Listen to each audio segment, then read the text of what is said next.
Basic Medical Science. The host of today, Professor Mrs. Omoni Yeson. Good morning, ma.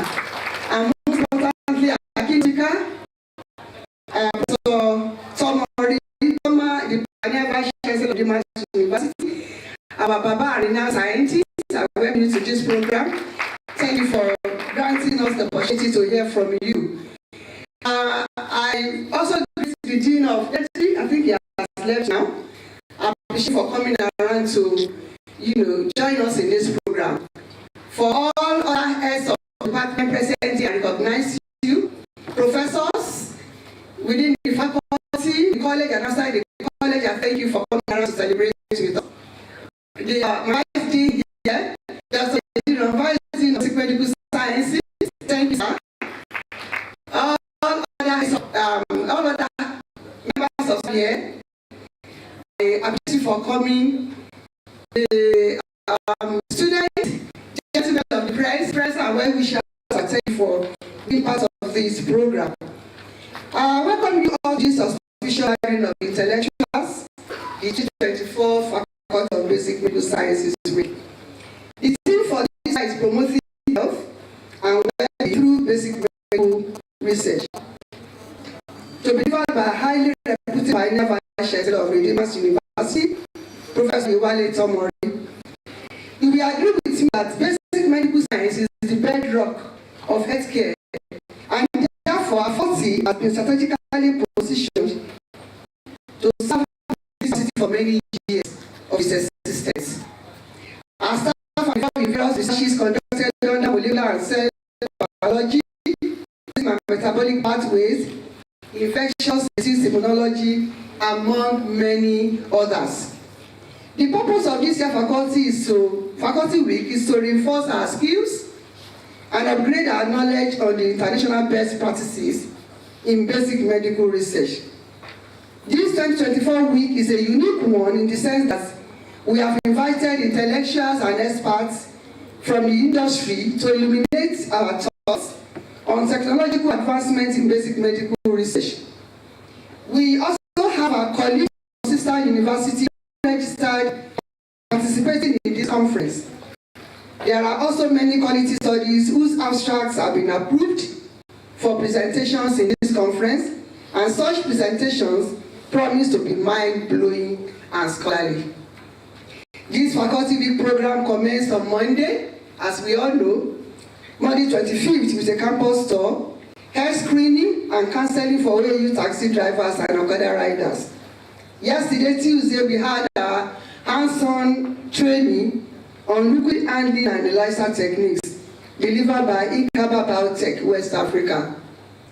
My heartfelt appreciation goes to Inkaba Biotech, West Africa, for giving our faculty this opportunity to learn from their technology. Today, we are going to receive scholarly presentation from our erudite and experienced professor of human virology on health promotion and basic medical research. During the plenary session this evening, we shall also listen to two experts and researchers who will deliver lectures on the application of bioinformatics in medical sciences and chronic illness in basic medical research. Tomorrow morning, the program continues with scientific sessions where results of cutting-edge studies will be presented, and this program will be crowned by dinner and award night for our members in the evening. Also note that at the moment, we have our exhibition stands. I'm sure you must have seen our exhibition stands outside. And this stand showcases the various programs in the faculty where you can learn more about what we do in the Faculty of Basic Medical Science. So today is a time for you to know about the various departments we have and what we do in those departments in our faculty.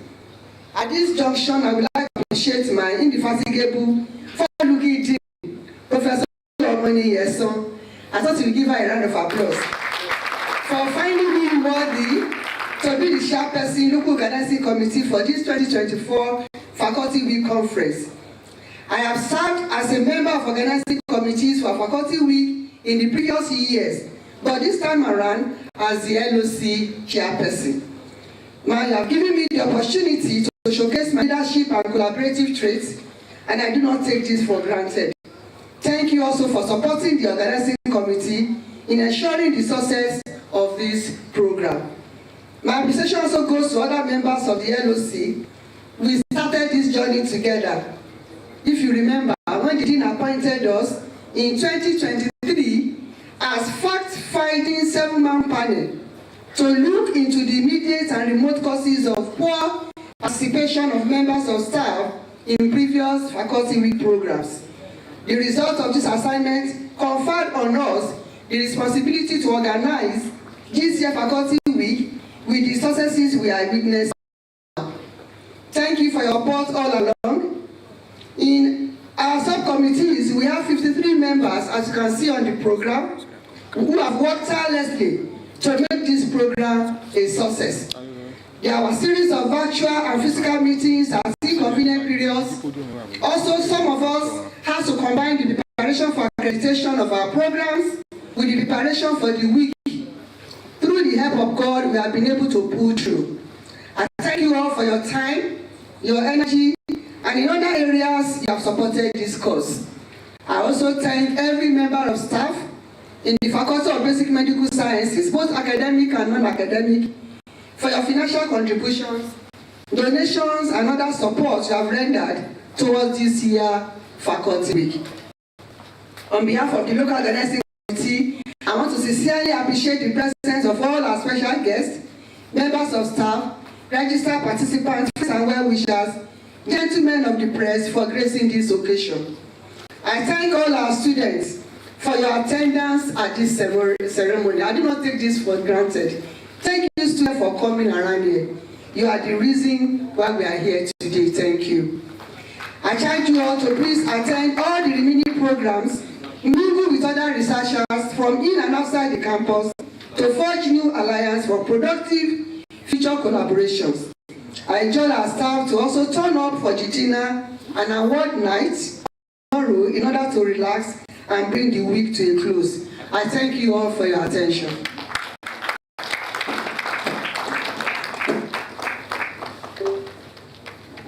Let us put our hands together for that opening address by the chairperson of the co-organizing committee, Professor Obafemi.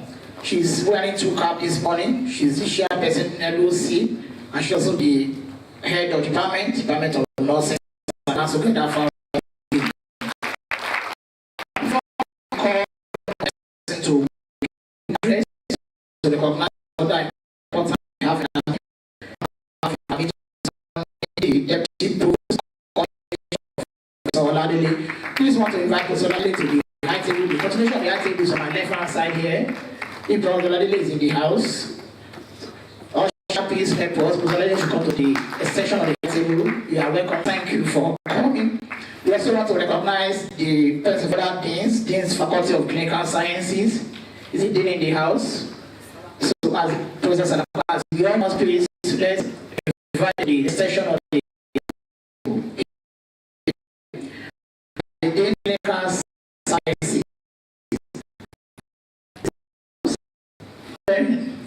So as President join us, please also let's welcome on the high table.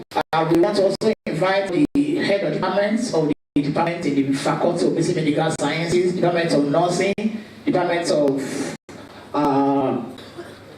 Department already the issued in the house, Department of Rehabilitation is issued in the house.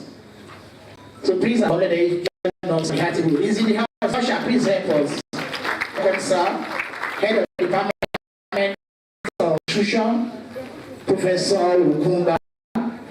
You are welcome to the other. Let's put our hands together for this eminent personality in our midst this morning. Thank you for coming.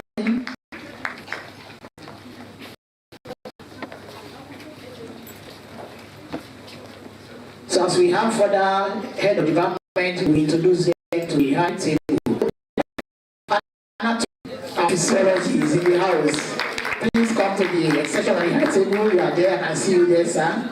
Thank you for coming. Department of Biochemistry, Professor Imaroko. Please come to the high table. Department of Physiological Sciences, Is he showing in the house? All professors in the house, can we please come to the section of the high table? We have it here. The seat in front here are reserved for you. All professors in the house, Professor Lumaka here, I can see you there. Can you please join them here? All professors in the house, Professor Olokeles, Professor Olokeles, please come to the high table. Professor Olokeles is the immediate passage of Department of Nursing. Come to the high table. You are welcome. Thank you very much. Please usher, as we have the head of the government and the professors in the house, usher them to the extension of the high table here. We are glad to have you in our midst this morning. Thank you very much. Okay, very good. No, there are some chairs over there.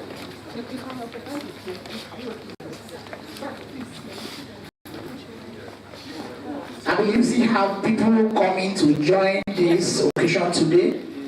We want to beg the audience to kindly move forward. We want to fill the forms I have on my right hand side here, so that those who are joining us later can sit at the back.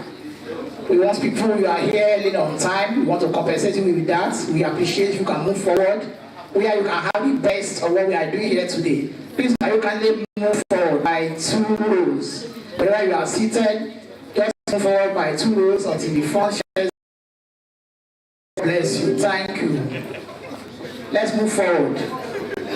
Let's move forward. We want to appreciate the medical crew. We want to appreciate the men of the business in our midst. Thank you for coming. Do we have any radio station, TV stations?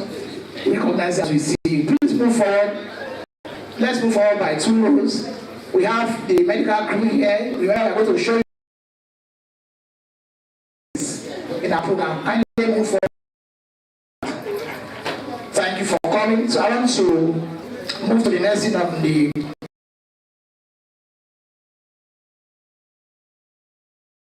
basic medical sciences. Professor G.O. Obaneyeson for our opening speech.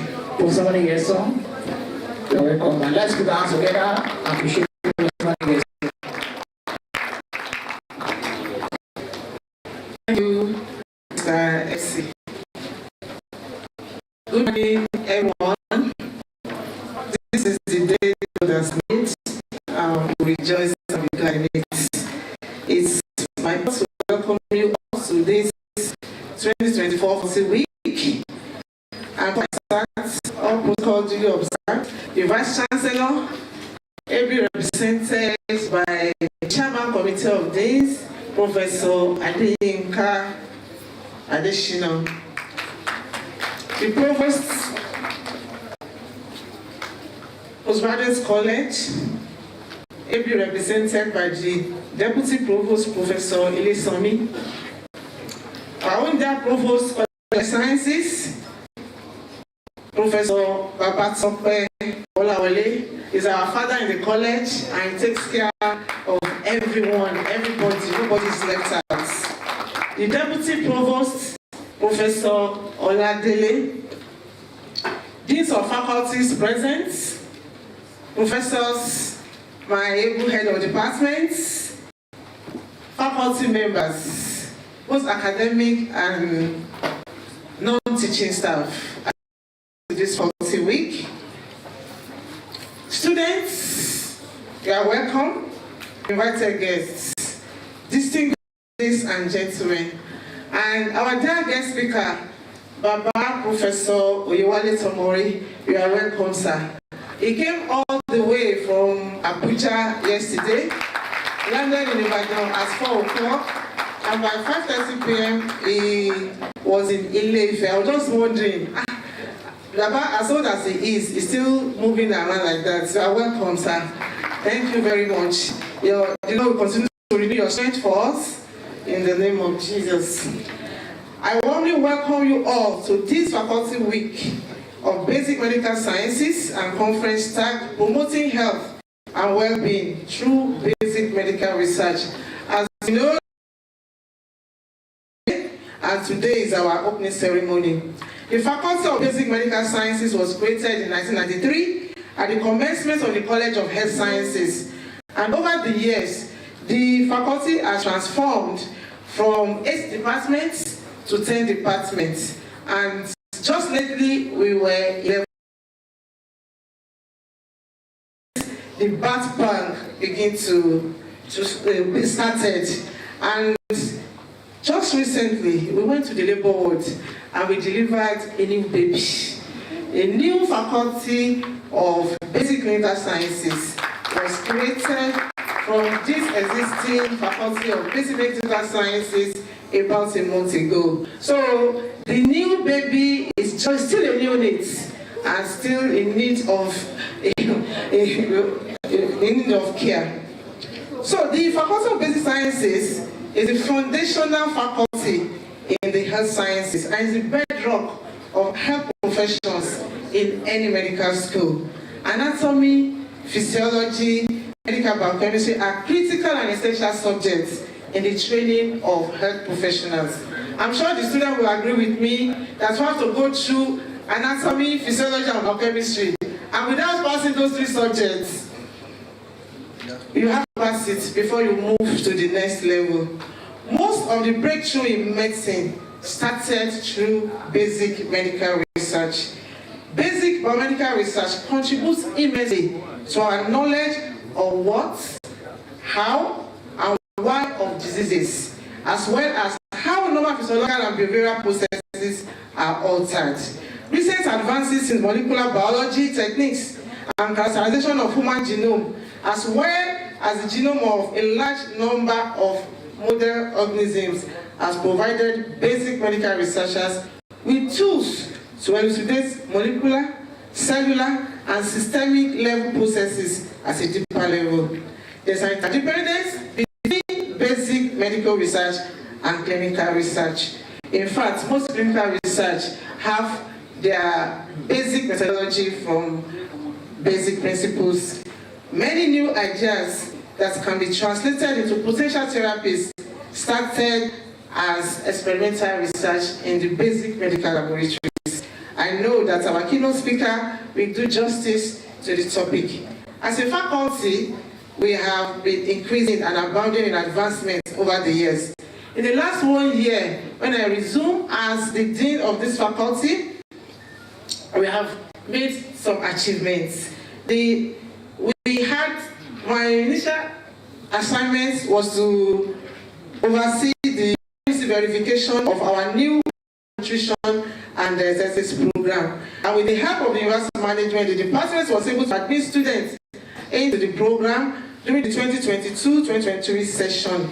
They are already in 200 level now. And our human nutrition and dietetics is a popular sought-out course in the university now.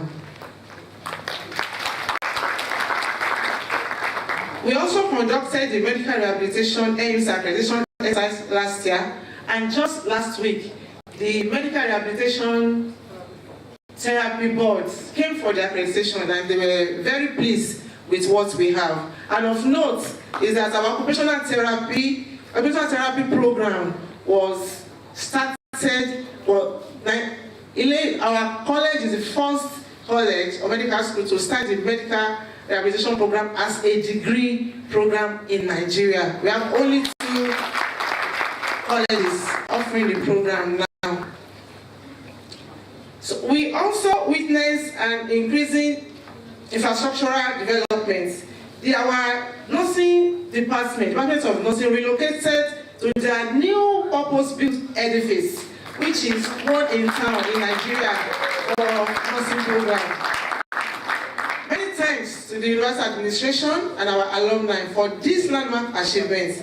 We are the foremost institution for the training of nursing practitioners in Nigeria and perhaps in West Africa sub-region. Our nursing ODL program is overwhelmingly subscribed. Yes, I can say that, and the students of the program also can attest to that. We have students coming from Calabar, from Port Harcourt, to come and do their nursing in Ife, while they have the same nursing program around their location, and they prefer to come to Ife because when you go out, you speak, they know that they don't have to ask you where you come from. They don't ask you, did you train in Ife? And the answer is usually yes. A big round of applause for our nursing program coordinators. So since talking about nursing program, as we expand the program, we hope to transit from a department into a faculty of nursing soon. We are also preparing for the NUC Nurse accreditation exercise next week or in 2 weeks' time, which we believe will be a huge success. Creation of the new faculty of basic clinical sciences. As I said, that faculty was given birth just a month ago. This new faculty has been approved by the University Council and an acting dean has been appointed, and the process of complete budding is ongoing. A new faculty building for the Faculty of Basic Medical Sciences. A new faculty of Basic Medical Sciences is being proposed by the university management, and we hope that the project will start soon. The university is proposing to build a purpose-built Faculty of Basic Medical Sciences for us. So research and funding. Many of our faculty members are recipients of institutional, national, and international research grants. Promotion. Many faculty members were promoted in the last 1 year. I can boldly tell you that during my tenure, I have 10 professorial pronouncements in the last 1 year, and 6 lecturers. And many of our non-teaching staff were also promoted to the next level. We have people promoted to the deputy director, chief technologies, and so on. We pray for speedy process of all outstanding promotion cases in Jesus' name. Amen. Capacity building. We have been able to maintain our monthly faculty seminar series. A good round of applause for the members of those committee, ably chaired by Professor Ayonuga and supported by one and only indefatigable Dr. Ajayegbe. He makes sure we had our faculty seminar series every month, to the extent that the designer will ask me, when are you going to have your next meeting? Thank you. Kudos to the faculty seminar committee members for maintaining the tempo. Some of our faculty members were also sponsored for workshops within and outside the university. Many thanks to our dear provost, Professor Olawole, for supporting that vision. The only constant thing in life is change. As we move into the future, we expect creation of more faculties, more departments, more programs. From the present one, more innovative programs shall be instituted. The future can only be better. We cannot continue to say that, okay, we are 60 years old and it's the same program that we have 60 years ago that we are still running now. We need more innovative programs that our students will subscribe to. Programs that will be beneficial.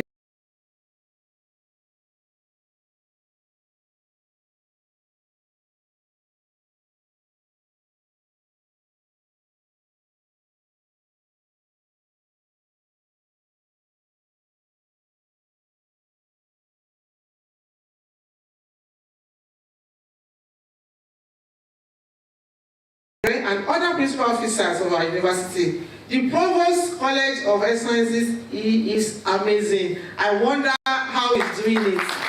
He has the wisdom, both hidden and revealed, to turn things around. Even when things are difficult, we say, don't worry, just do what you have to do. You will do the needful. Thank you very much, sir, for being there for us. The team spirit exhibited by Faculty of Basic Medical Sciences is very, very commendable. When you talk about the College of Health Sciences, if you talk about Basic Medical Sciences, we have different professionals. I told you we are 11 departments. You have the anatomists, you have the physiologists, you have the medical biochemists, you have the human nutritionists, you have medical rehabilitationists, the physiotherapists, occupational therapy, you have doctors, you have nurses, you have everyone in that faculty. And we have been able to work together as a team to achieve what you are seeing today. Thank you for the team spirit. And my prayer is, as we work together in the academic community, we'll translate this to our healthcare industry so that we have more collaborations, more collaborative practice that we can extend to our patients and for the good of this nation and the community. The Lord will help us. Wishing all a very exciting and intellectually engaging conference. Upward and forward, we continue to go. Long live Faculty of Basic Medical Sciences, long live College of Health Sciences, long live Obafemi Awolowo University, Great Ife, and long live Nigeria. Thank you very much.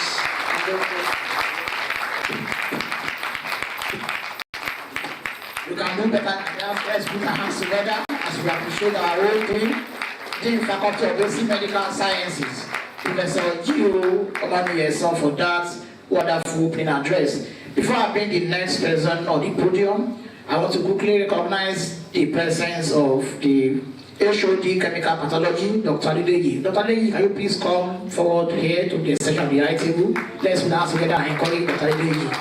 Ushers, please bring Dr. Ile-Ife to the high table. And we have in our meeting this morning one of our mama in the faculty. She's the former Dean Faculty of Basic Medical Sciences, Professor Nora Akinola. Please bring mama to the front here to the special seat we have over here. Ushers, it's not difficult to identify mama. You can see her even in the midst of 1,000 people. Mama is there. When you see anyway, you go in the middle, in the row here. Anyway, you go to see the row here. Just bring one, you go to see there. Mama, come to the high table. It's a special seat for you here. God bless you, man. Thank you for coming. We appreciate your presence. I also want to recognize the presence of the faculty secretary, Mr. Timothy Bamidele. Mr. Timothy Bamidele, also go here. We need to. Mr. Timothy Bamidele, where are you? I saw you a minute ago. You are there. Thank you very much. Come to the front to where Dr. Ile-Ife is seated. Attention. I want to move to the next person in opening. To the Professor.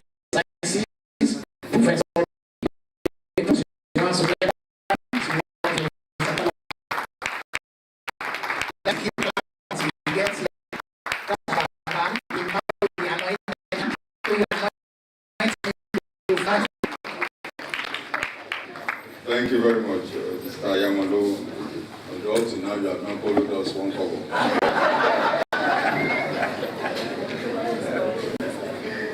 The Vice Chancellor of Obafemi Awolowo University will be represented here today by the Chairman, Committee of Deans, Professor Additional, Provost, Postgraduate College, also ably represented by Professor Nisanbi. Let me also welcome the Dean, Faculty of Basic, and my Deputy Provost, sorry, I missed the protocol, my Deputy Provost, Professor Oladele, recognized, and then Baba Tomori. It's a privilege and honor to have you with us today, sir. I know you are highly sought after, and your schedule is maybe loaded to the end of next year, but in spite of it all, you considered also worthy to honor our invitation. Met Baba Tomori at the airport. I think it was in Ibadan. It was in the month of I think October, and I said, I'm looking forward to the day you will come for this meeting, and Baba said he will surely be here. Thank you so much, sir.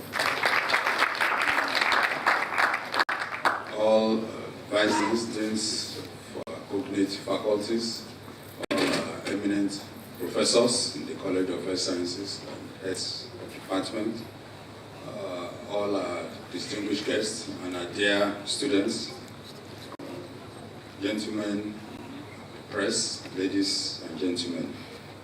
It's a great honor to be part of this event today.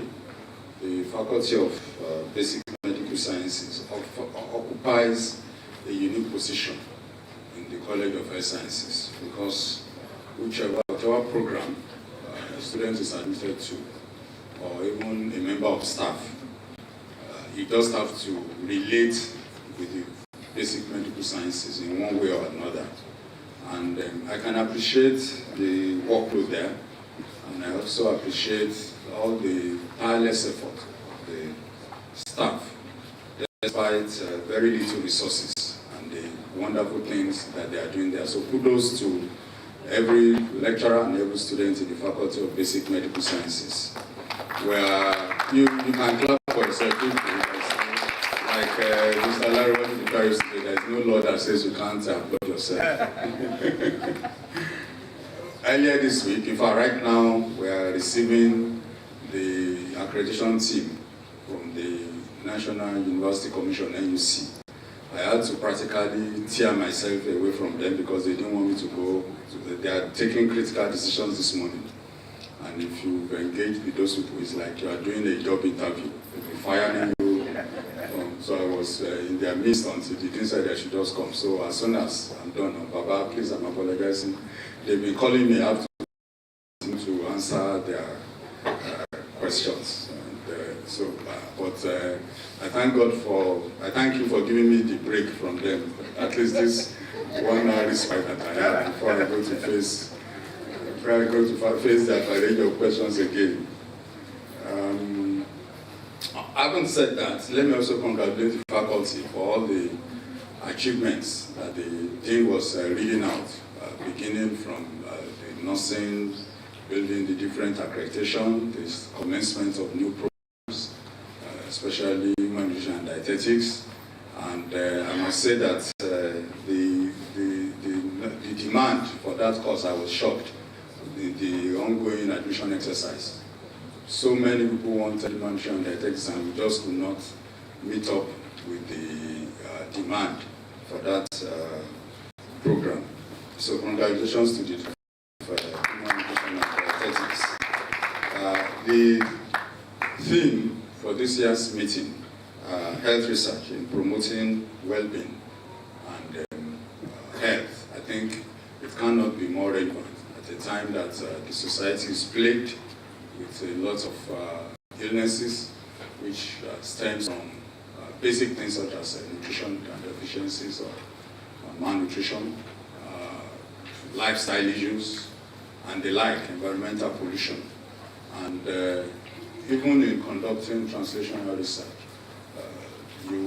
everything starts from the bench before you can then translate it to other, maybe bedside or whatever. So the theme is, and I've also tried to glance through the abstracts that have been submitted. I think they are relevant not only to the theme, but also to our needs as a society and as a nation at this time. And I can only urge us and encourage us to do more research. Having said that also, I must also not fail to put on record the advances recorded in grantsmanship from the Faculty of Basic Medical Sciences. Grants ranging from third form to international collaborations, local collaborations, and even inter- and intra-university collaboration. I see all of that passing through my table. And I say kudos to all our researchers. It won't be proper for me to go back to my seat without again appreciating and acknowledging Professor Tomori for doing us this great honor. We are really honored, sir. And I will pray the orders and that of the Vice Chancellor to return to the NUC team now, but I will continue virtually. Thank you so much, and best wishes for a successful deliberation. Thank you. Let's put our hands together for the provost. Thank you very much for the goodwill message. We saw some of our professors in the house coming in the course of the address by the provost. So we want to please create your indulgence to join us on the session on the high table. Here, the first two rows there are reserved for you. So, professor in the house, please join us on the session on the high table. So I want to bring to the podium now for opening address the Vice Chancellor of Obafemi Awolowo University, Professor Esbamire, ably represented by the Chairman Committee of Dean, Professor Adeyinka Adeshina. Professor Additional, let's appreciate him as he comes to the podium. Let's keep clapping until he gets here. Let's keep encouraging him. You're welcome, sir. Good morning. Good morning. Good morning, sir. Yeah, it's good to be here. The Vice Chancellor, Professor Simeon, Professor Adebayo Simeon Bedere, would have loved to be here with you this morning, but for an official engagement outside Osun State. So I'm here to represent him.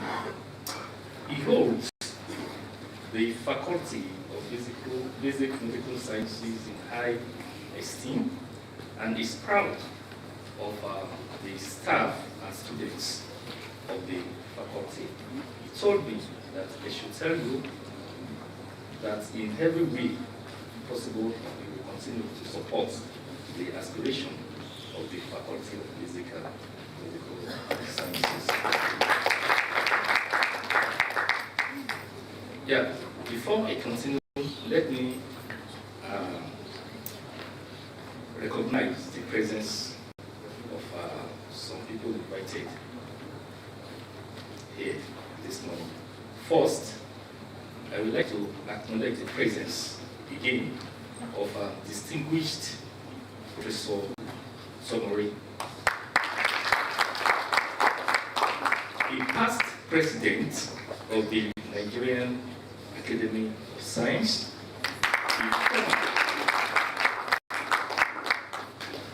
indeed the pioneer Vice Chancellor of the University, a scientist of international repute whose research has been subjected to scrutiny from the world intellectual gathering. We are proud of what you have done, sir, in the area of virology, especially when the nation was confronted with the COVID-19 pandemic. We can only pray that God, in His infinite mercy, will keep you for us as you continue to advance the cause that will better humanity. Thank you so very much, sir. Let me also acknowledge the presence of the Provost, College of Air Sciences, who is being represented here today by the Deputy Provost, Professor Ile-Ife. Thank you so much, sir. And of course, we heard the speech of the amiable Provost of College of Air Sciences, Professor A.B. Kolawole, a great man whose administrative skill, to me, is unparalleled. Soft in his words, but very great in his actions. And of course, his deputy, they had to attend to the NUC accreditation thing. And please let me also apologize in advance that after this speech, after I declare this conference open, on behalf of the Vice Chancellor, I also have to take my leave because in my faculty we have a lot of NUC accreditation thing. So please accept my apology in advance. So the celebrant of today. Well, you see her, she's a woman of action. She can be smiling, doing all those things, but at the same time, she can be very tough. Yeah, she's a very good friend. Professor Mrs. Toyin Omolili, the son, the dean, faculty of Basic.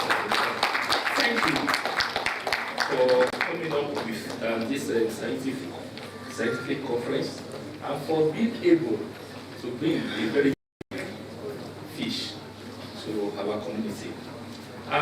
Those who are lucky, that I consider lucky today, are the younger ones. And I want you to pay attention to what distinguished Professor Somori is going to say. I remember when we two were growing up, we always look for this kind of opportunities to learn from the experts and stand on their shoulders so that you will be able to see far into the research world beyond your peers. So it's a rare opportunity, and I will admonish you to use this opportunity and whatever comes with it to the fullest. Of course, let me also acknowledge the presence of all the heads of departments here, from the head of the Department of Anatomy and Cell Biology to the head of the Department of Chemical Pathology, head of the Department of Medical Microbiology, Medical Chemistry, head of the Department of Morbid Anatomy, head of Medical Rehabilitation, head of the Department of Human Nutrition and Dietetics, etc. Of course, there is a great man here that I also would like to acknowledge, who's standing in the international scientific community. His standing is very high, and that is our very own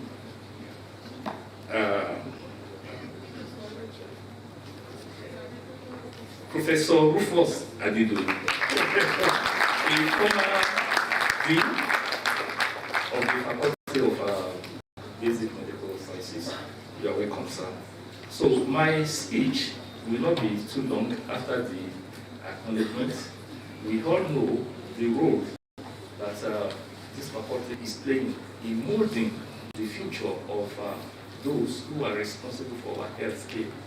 And today's the theme of the scientific conference, promoting health and well-being through basic medical research, cannot come at a better time than this.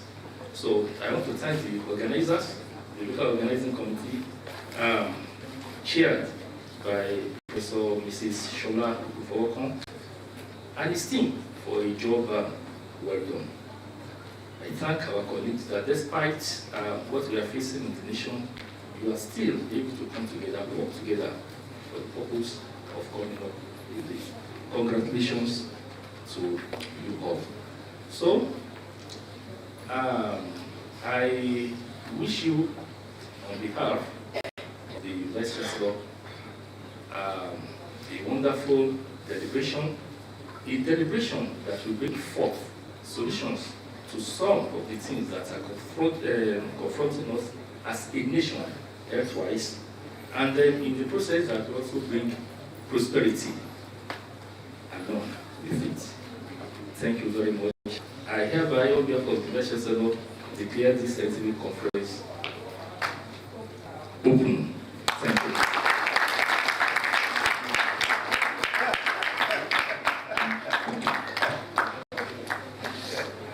Thank you so much, sir. Can we please have another round of applause?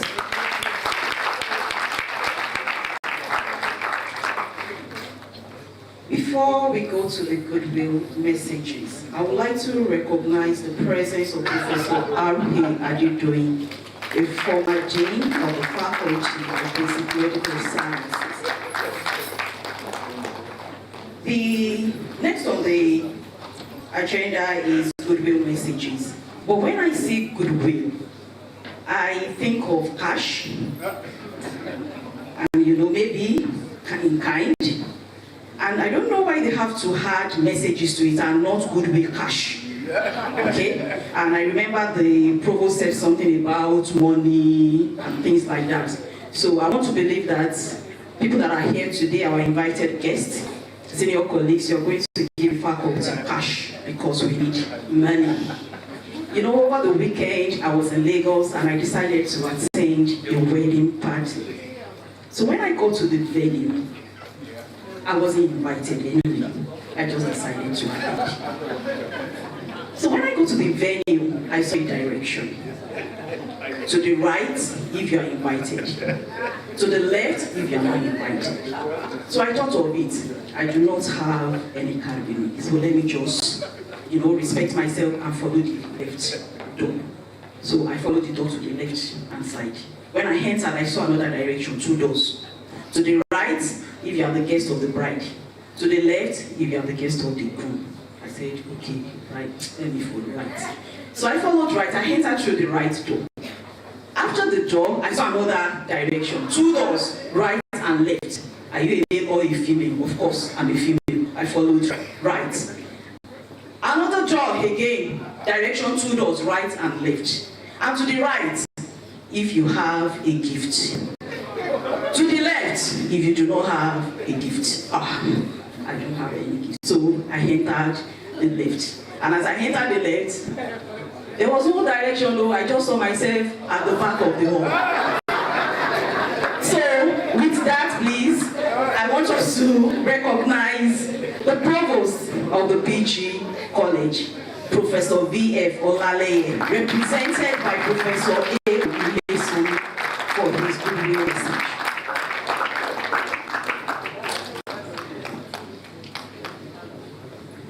Good morning, good morning, good morning.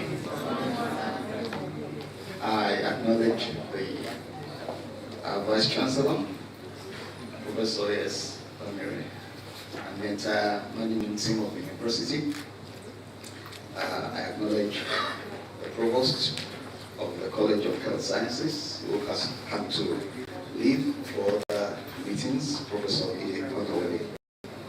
I acknowledge the Dean, the Faculty of Basic Medical Sciences, Professor Gio Omani, all the heads of departments, all the deans of faculties, all the heads of units, particularly in the basic medical sciences. Acknowledge the LOC of this conference, led by Professor Mrs. Ogunfowokan, and all other protocols are established. I stand on them. I bring the goodwill of the Provost of the Postgraduate College, Professor Victor Folonshaw Olaleye. His heart is here with us, but he needs to be on some other duties outside of Ile-Ife, and instructed and directed that I represent him at this meeting. By the grace of God, I'm likely to stay to listen to because not only am I representing the Provost, but I have a very soft spot and deep respect for Professor Tomori. Outside of science, as elders, we know myself represent the program. I expect all of the students to know that this is a very opportunity to listen to the recognized experts of this of experience on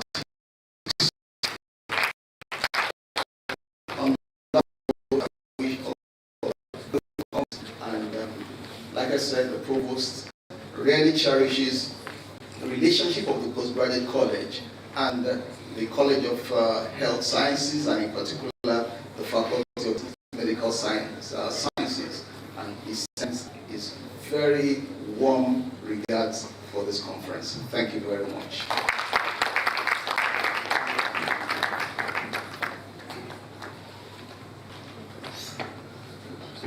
So we're gradually moving to the main event of today's program. That's the keynote speaker to deliver his lecture on promoting health and well-being through basic medical research. And before that, I would like to call on Dr. Olajubu to take the citation of the keynote speaker. Thank you.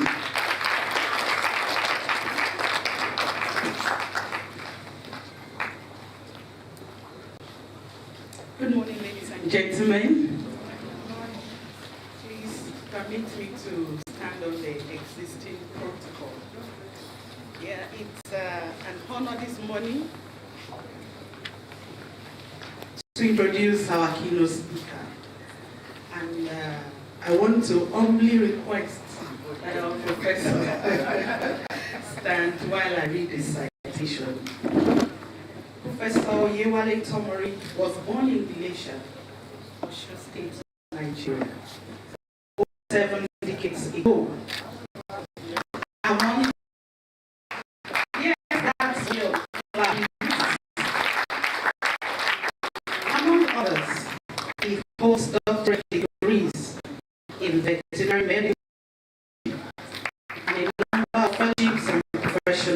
certificates.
Levels. He has served on the Lassa Fever Steering Committee, Laboratory Expert Group on and Advisory Committee on COVID-19 response.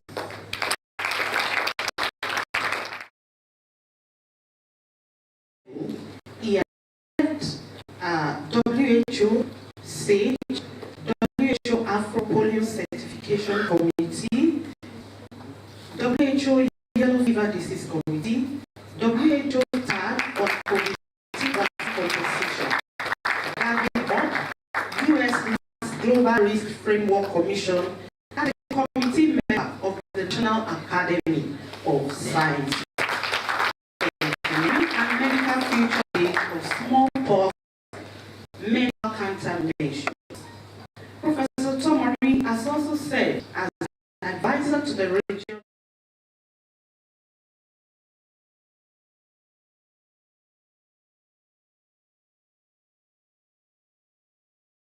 pandemic.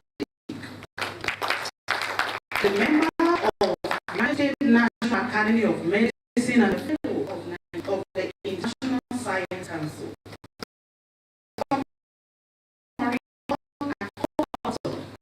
Over 100 scientific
And you know one thing, of all the universities, if I were to go back from medicine, this is where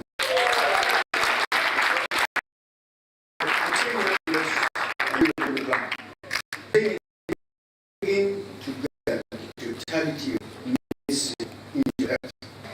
That one health concept where everybody has a role to play. Not even medical people, social scientists, even the culture, and this is the center of all that. And that's what you are doing. The other thing I need to talk about is that, people introduce you, and at my age now, everything is formal because you don't have anything to do. But I always will say something.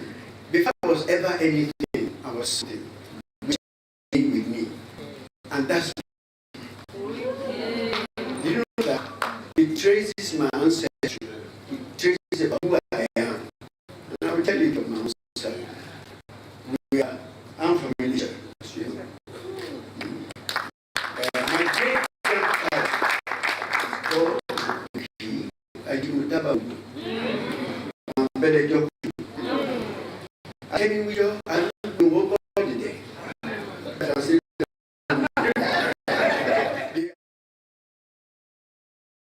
The money on the bathroom, so that they tie all their money. And the person is, how much money he has in this time. That's the money he over the day.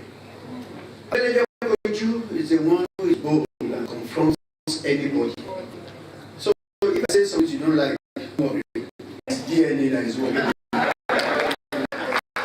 you say, because when I say something you don't like, to me, because the eyes don't see that well. So if you are frowning, I don't see it. The ears are as sharp as if you are grumbling, I don't know. So don't waste your time frowning. Don't waste your time busy. Because I'm saying it because this is our country. I'm saying that there are a lot of things that are going wrong with it. I'm saying it because we need to change.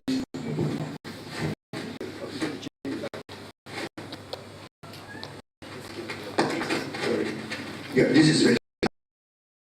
I'm saying it because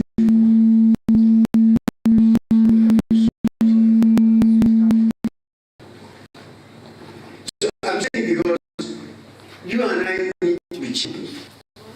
The last thing that should die in us is hope.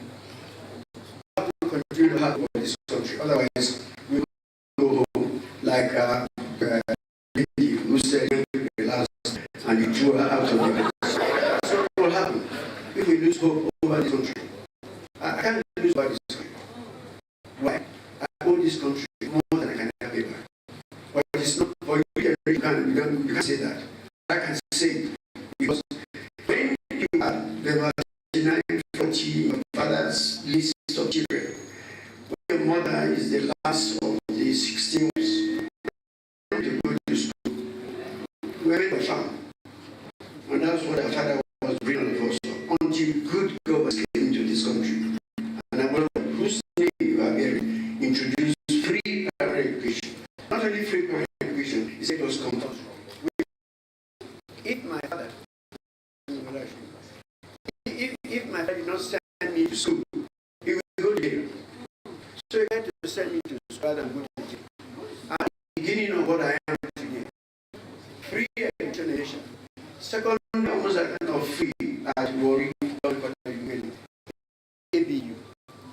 Will I have done medicine? No. Am I happy to do medicine? No, it doesn't really matter to me. It is not what you have. It is what you do with it that makes a difference. Until you do something with what you have. So the first week, faculty week we have in veterinary school, they get some goats and sheep and cows. And you don't control that group, but today I went straight and went from EDU. On Friday we finished. And Monday I started working at UC Chibaru. And I don't know how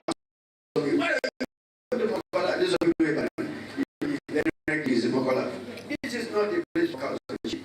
But then I'm saying this story so that you young ones, wherever you are, wherever you be, focus on what you want to do.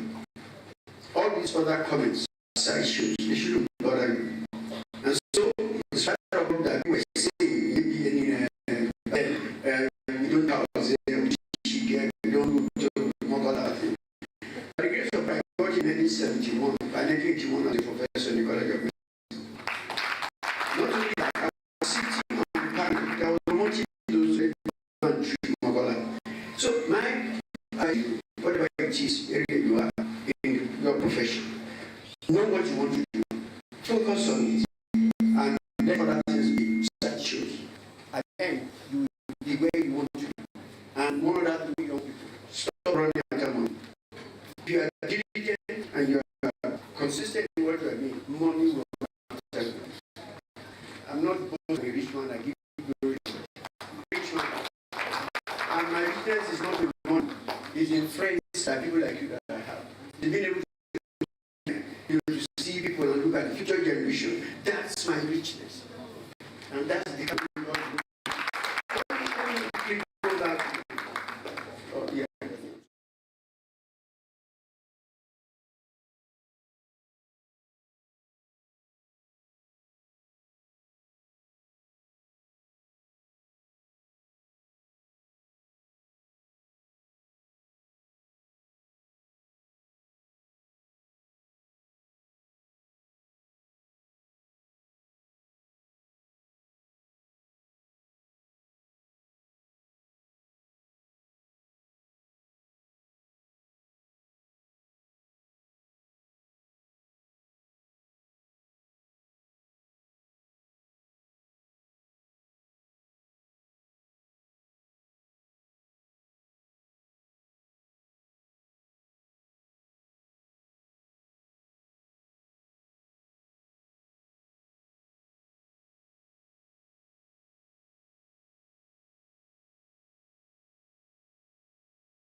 physiotherapy, chemical pathology, all those type of things, all coming into what we call the life sciences. And so this is when you talk about life sciences, dealing with living organisms and life. I mean, so when you have biology, anthropology, I keep stressing that. I think we make a very serious mistake in our education here when we as scientists think that sociologists are not important, when we think that anthropologists are not important. You must begin to look into all those areas, and that's what makes the whole essence. When I did my inaugural lecture in 1986, I had to go to a traditional healer to go and find out, how do you treat viral diseases? And some of the things he told me, which are indicated, they were doing it before all those things were did, like isolating people, like vaccinating themselves with pox, with the rags that came out of the scab that came out of people who had smallpox. Those are things that people were doing, but then they were not reaching out. And then you and I, we get half education, and then we go to them and say, show me what you have. But it was the same thing they do that made people like me to survive, because there was no hospital in my town many of those days. There was no, I survived by chance, not by choice. Because I know the number of people that died in my mother's in those days, the wives that we had of my father, at least each of them will have like about 7, 8 children, and only maybe 2 or 3 will survive. And they died of measles, the things that you don't even remember now. So these are the things. So we need to begin that. Well, we survived also in those days. So these approaches will come up with everything is actually dealing with life forms. You talk of the anatomist, you talk of the geneticist, and everybody gets involved. And other fields coming to make it in totality. There's none of us that can stay alone. I'm rushing through this one because there's nothing new when I'm saying that is there. So biology is the centerpiece of what every of us are doing, whether you like it or not. But advances in technology are coming now to change. In my days, when we are diagnosed with a fever outbreak, we usually will give you results 6 weeks after, because we have to wait for, say, convalescent sample, whatever, all those kind of things. By the time you get the result, everybody is dead. But today, you have all these new technologies coming in, fastening all those things. We used to be very proud in those days when we give results 6 years later. But today, you should be prouder, because within 2 or 3 days, you can give result and you're saving more lives. You should be very proud of yourself. Sometimes you like clapping for head of state. I'm now saying about yourself. You won't clap yourself. So things are changing. But that's really, technology is good. It improves it, it hastens things, makes it faster. Diagnosis becomes something faster. You can take action immediately, unlike in our own generation. But even then, as I said, we're still very proud of what we're doing. So you have everything, the application goes not only in your medicine, your agriculture, even in the house that we live in, the kind of house that you stay, is all part of science and all those situations. So we improve the standard of life of people and in the living that they're having. And that's what science do. So that determines development between a developed country and one that is developing. They are only being nice to us by calling us developing. We're not. We're underdeveloped. Now let's be frank with ourselves. And I told you I'm going to talk frankly and let's talk. There are some things that they call us, we accept. We're just being stupid accepting certain things. You will get to that later. So, for emphasis, success in life is not on specialization, but in interdisciplinary collaboration. I want you to take note of that. It is not how fantastic you are as an anatomist. It's not as fantastic as a chemical pathologist. It is when you're able to use all that to collaborate with somebody for better life. And I say, the success of life sciences is not in your specialization. It is in interdisciplinary collaboration for the betterness of life. When you talk about sustainable health at individual level, it's a personal commitment that you maintain and you take responsibility for your own health. And I think we need to begin to say that it's not, the doctor is not the solution to my problem. I have a lot of things I have to do myself. I must get that message out that I have a responsibility for my health. We must get that message to our people. There's only so much I can do. There's so much you can do yourself. It's like you teach somebody for malaria. At the back of his house is a pool where he has mosquitoes waiting for him.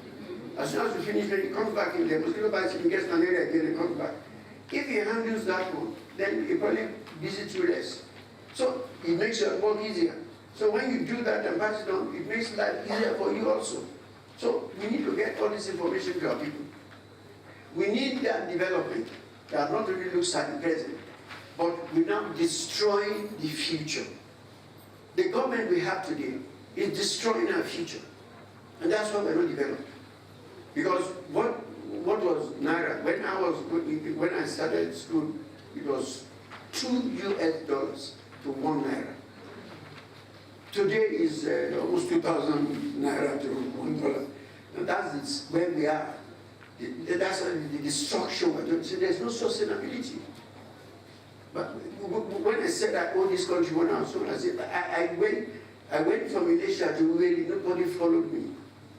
They gave money to the driver, for my food. On his way back, he gave it to my mother. That was the kind of life we lived. I could go to any part of this country and get the same level of education. From Ile-Ife to Uweli, to Zaria. That was the kind of thing. That was the country we grew up in. But over the years, and the people who did it, the great Awolowo that you have your name after, those are the ones who made that difference. They didn't have two heads. There's only one. In fact, their head was probably smaller than that of my president. So these are some of the issues. So we need to have a balance between the needs of reality of the social environment where you are.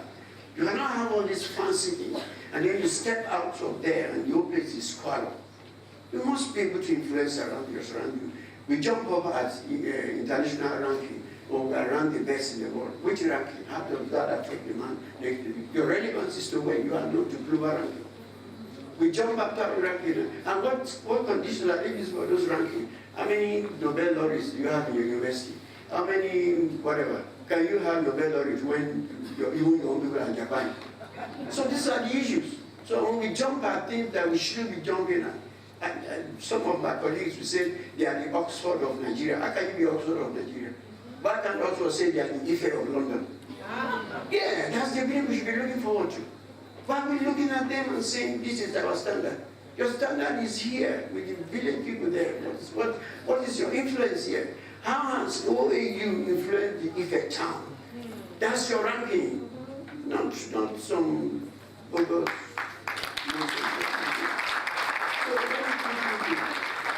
When we have imbalance in this thing, we reach a level where we are. And I mentioned that we started with so much Naira in particular time. Nigeria attempted to industrialize through building of roads, bridges, factories. Then we neglected education. We neglected orderly development of the agriculture. So yet we have the road, but we have no food. These are some of the things. So there has to be a balance on what you're doing. So that when you end up seeing a development and you're able to feed your people and find jobs and your children are going out, something is wrong with that development. We'll talk a little bit about that. I said I was going to look at, I'm giving this list, you'll find them on, where in basic medical sciences, where we can come in, look at all of the things, the sustainable development goals. They're looking at zero hunger, they're looking at poverty eradication. At mark number 3, which is the topic we're talking about, good health and well-being. What are the areas? Where are we? That's idea. But then all these are interrelated. So health services, when you talk about good health and well-being, you're talking about health services that people have what they need and it's affordable to them. Sorry about the spelling of affordable. Universal health coverage, safe and effective medicine and vaccines. I mean, these are things we all complain about. I don't want to take COVID vaccine. I don't know whether it is okay, or those kind of things, that kind of thing. That's what your activity should be. We in this country should be able to make vaccines in this country that people are doing, but we depend on whatever. And when they say, let's come and do clinical trials, they say, no, I don't want to be a guinea pig. They bring it, they say, oh, they have not tested it. You can't eat your cake and have it. We need to reach a level in this country where drugs, many of our colleagues have said they discovered vaccine. And I ask them, have you done clinical trial? They look at me. Have you put in the journal? Oh, it's inside the DSTV channel 40. Is that the kind of thing? I said, if that's the situation, go and give the vaccine to your child, not to me. So there are standards. There are standards that we must follow. And we must continue to do that. End epidemics, of course, AIDS, malaria, because we also have our own problem, which are here. Progress in science and health should improve the health of the people. Whatever it is you are doing, you are looking for people who need to be protected from certain conditions and protected with vaccines or whatever. There's need for international cooperation. I don't have anything against that, but not dependency. There's a difference between cooperation and dependency on something. you bring something to the, I've been talking a little more about that. I don't believe in equity, but there's never been equity, even from the foundation of the world. But you think I'm crazy, but later we'll talk about that. So we want to reduce the debt. Again, back to the themes. These are the things that the SDG is talking about, non-communicable diseases, cancer therapy, molecular genetics. What area are you? There's something for you in the SDGs from your own different group of research. Just identify and pick your niche. You cannot be a jack of all trades. That's what is wrong with many of us. Identify a niche and be the best in it. If you are living in my mother's village, they will look for you. Why do you think I'm looking for internet everywhere I'm going? Because I'm discussing with somebody in Greece, I'm discussing with somebody over there. Because I've made up my mind, in this area, me, I'm going to be numero uno, number one. That's the thing. So make up your mind. Identify a niche for yourself. Don't go jumping and writing like a decapitated chicken, doing research in the city.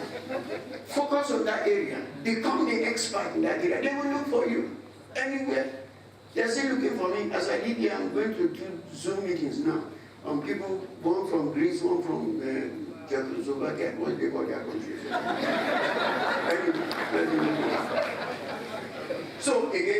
So what do we do? Again, I'm talking about the good health, which is the SDG 3. That's the focus. I wonder how many of us who are in research know anything about SDG. Really? I mean, truthfully, how many people? I don't go to it. There are 17 SDGs, but I'm only focusing on SDG 3 because that's the area that affects me. That area about good health and well-being. You should be doing that. Your research, your different units, focus on those areas. I listed some of the things that I'm talking about. Identify a niche among those things and make sure that you are the one everybody is looking for on that thing. Reduce under 5 mortality as low as this thing. That's one of the things. Reduce maternal mortality. Reduce adolescent pregnancy. So you have the different area where you can pick your own. There's my own section there at the bottom. Then the epidemics, that's my area. And I'm first, I talk about your child mortality, that's your own problem, this is your area. This is my area, I will focus myself on that. But then we all work together because when I end the epidemic, I also reduce the mortality. Because those children will not die. But I'm an expert, then we need to work together so that we can get to that level where all of us are making contribution to all the goals that are there. So where do we come in as biomedical research? I said we are supposed to take, for example, improve nutrition. We have a department here that improve nutrition. These are efficient and reliable disease prevention and control. You have lab people here. You have people who are working on different diseases, who are investigating epidemics. You have epidemiology divisions. What are you doing? Identify those areas. Become the expert in those areas and make your own contribution. Rapid and more precise diagnostics to those of you in the lab. Are we still waiting? Like I told you, it takes 6 weeks for me to make diagnosis in my time. We are doing it in 6 minutes. Can we do it better? At that time, I thought we were doing great things, but now we see what is happening. So don't rest on the law that we can make diagnosis in 2 days. Can we do it in 2 hours? That's the kind of thing you should be looking forward to. You should be attending the research new methods that will prevent or cure infection and empower the general defense of the body. Those of you in immunology, what are you doing? What area are you in? Identify your niche and become the expert in that. New and improved vaccines, people in microbiology, people in immunology. These are the kind of things you should be looking at. Where am I going to be involving? New vaccine delivery methods. Injection, now people are swallowing vaccines made like where plants are developing, they are developing vaccines on plants, and now everybody likes to eat food. So it might be easier for me to just eat and drink and being vaccinated as somebody giving me injection or medicine. Those are things things are changing all over the world, and we must think beyond now. We cannot be complacent on what is on now. We must look for better ways to do things, and that's why we are here. And that's why we are looking at the situation. In the situation, what happened to my grandmother said should not be what is happening now. And I don't want the things that I used to tell somebody. My father built his house in 1911. It was made out of mud and all those things. I can't even go there now. You know, family problem. You see me, they say you want the house. So I don't even go there. Not that the fact that the house is not what I want to be. By the grace of God, I built my own house. But you know what brought me down to my level? When my children came back from the US and saw them, I said, Daddy, are you still living in this kind of house? That's the thing. That's progress. I'm not complaining. I'm happy. I will go to my father's house. They can't come to my house. And I'm praying that their own children won't begin and say, I'm going to the house. That is progress. If you see, and then one other thing I want to tell you people, all of you look at me and keep saying, I want to be like you. I said, no, that's retrogression. If you are like me, I'm made for that generation. This is a new generation. You should be better than me. And that's the reason. When they say, I want to be like you, no. Increase the prayer. I want to be better than you. Do it faster and be better. That's what it should be. So all of you are looking at me with gray hair now. Don't think, oh, I want to be like Tomori. Don't be like Tomori. Be better than Tomori. That's what you should do.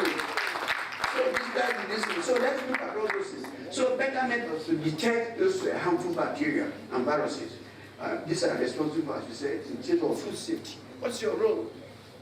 Not the poison food that we eat all over the place. No, what's your role in your own department, in those areas? According to WHO, it says about 600 million people fall ill after eating contaminated food. And you know what is happening in our country? What contribution are you making? Are you getting involved with that? That means you must be reading about what is going on around you. You cannot be a researcher in a test tube and forget about what is happening there, which is what many of us are. We write the paper, we get promoted, and after we get promoted and become professor, we stop professing. That's when we should be professing, when you should start. Then you can look out outside there, what is the influence of what I'm doing around the people around me. That's your relevance. That's your important. If Pengason, you know the Pengason people that carry petrol and nothing, they want to go on strike today. If my president is on a sick bed, like Buhari's time, he will come back and come and answer them. When ASU goes on strike, 1 year later we ask him, are they still on strike? There is relevance. It's relevance. Because the Pengason goes on, no petrol, no fuel, the economy goes on, price of food goes on. It's affecting everyday thing of the life. When ASU goes on strike, what is your relevance? We should be asking ourselves those questions. We are ASU, so you'll be going on strike since I was born. And you're still going on strike. Pengason says they're going on strike. Phew. My president gets out of the sick bed and comes to answer them. That's the relevant thing you're supposed to look at. Identify an area in which you are in your own country. What is the problem? Identify, and unless you are close to your people, you don't know their problem. So identify the people, go to their problem, and use your research to find solutions to that problem. Again, like I said, don't worry about all this ones. You can, the slide will be presented, but I'm rushing to the part of this. And I'm going to talk about my country. So everybody will keep talking the world, this thing. Here you are. What is Nigeria? What's SDG? And what about basic military research? How have we made any influence on SDG? Where the position that Nigeria is? Nigeria, to achieve economic development, must find solution to economic, you know that, when I'm talking economy. We must have a leadership that pays serious attention to education, health, welfare of the civil society. We must entrench good governance. And I made one mention that we had good governance. That's why brought people like me, who should have been a farmer, into education and where we are, because good governance, that's the important thing. And then fully you must get the situation where you can get, we blame our young people. Some of them say they're lazy. They're not. They're the smartest set of people. And I keep saying one thing, you young people, your generation is much smarter than my generation because of what you can have access to. So anybody who says you are this, don't let them look down on you. But you are the smartest set. If you get 1/10 of the governance that I have, you will really work. So that's the message. So that's why I keep telling you, let's get involved in governance, because it brings you down when you have bad governance. And you go other places here. Is it not the same you that goes overseas and excel? It is not. The difference is the environment now. Enabling environment that lets you to become what you should be. That's what happened in my time. We had an enabling environment. Otherwise, I would have been a top by now. What's the name of the one by the auxiliary? So we need to look into that. We must recognize that science and technology is solution to our problem and put money into it. Okay, we're not doing that now. But let me continue. So we want to delve in molecular biology, which requires expensive hardware. Government must be able to put money into that. Incidentally, when you talk about health, they say, oh, health is not a revenue yielding something. Therefore, it's nothing. But one thing they forget is that one disease would destroy all the economy you built for the last 10 years. See what COVID did to us. So when they tell you, oh, health is not, counter them with all kind of conditions that I give you one disease and you destroy everything you have built.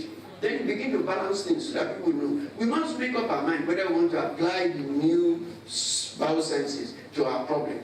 We must take due advantage of the advancement that is going on in the area. And it is left for you and I to be able to get that. There's one little problem you and I as scientists have. We don't know how to communicate.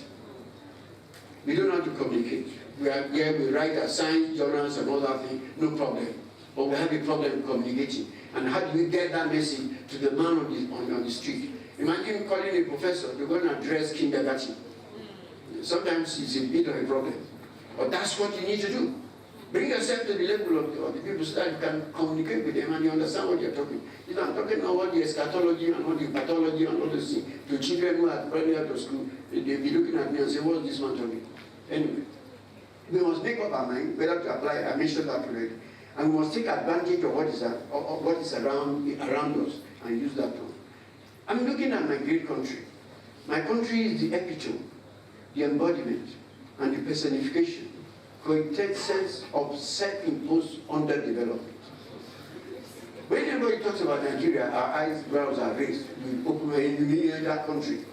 But how can there be such poverty in the midst of plenty? How can there be a desert in the thick jungle of the rainforest? How are we so richly endowed and yet we are so-called resource limited?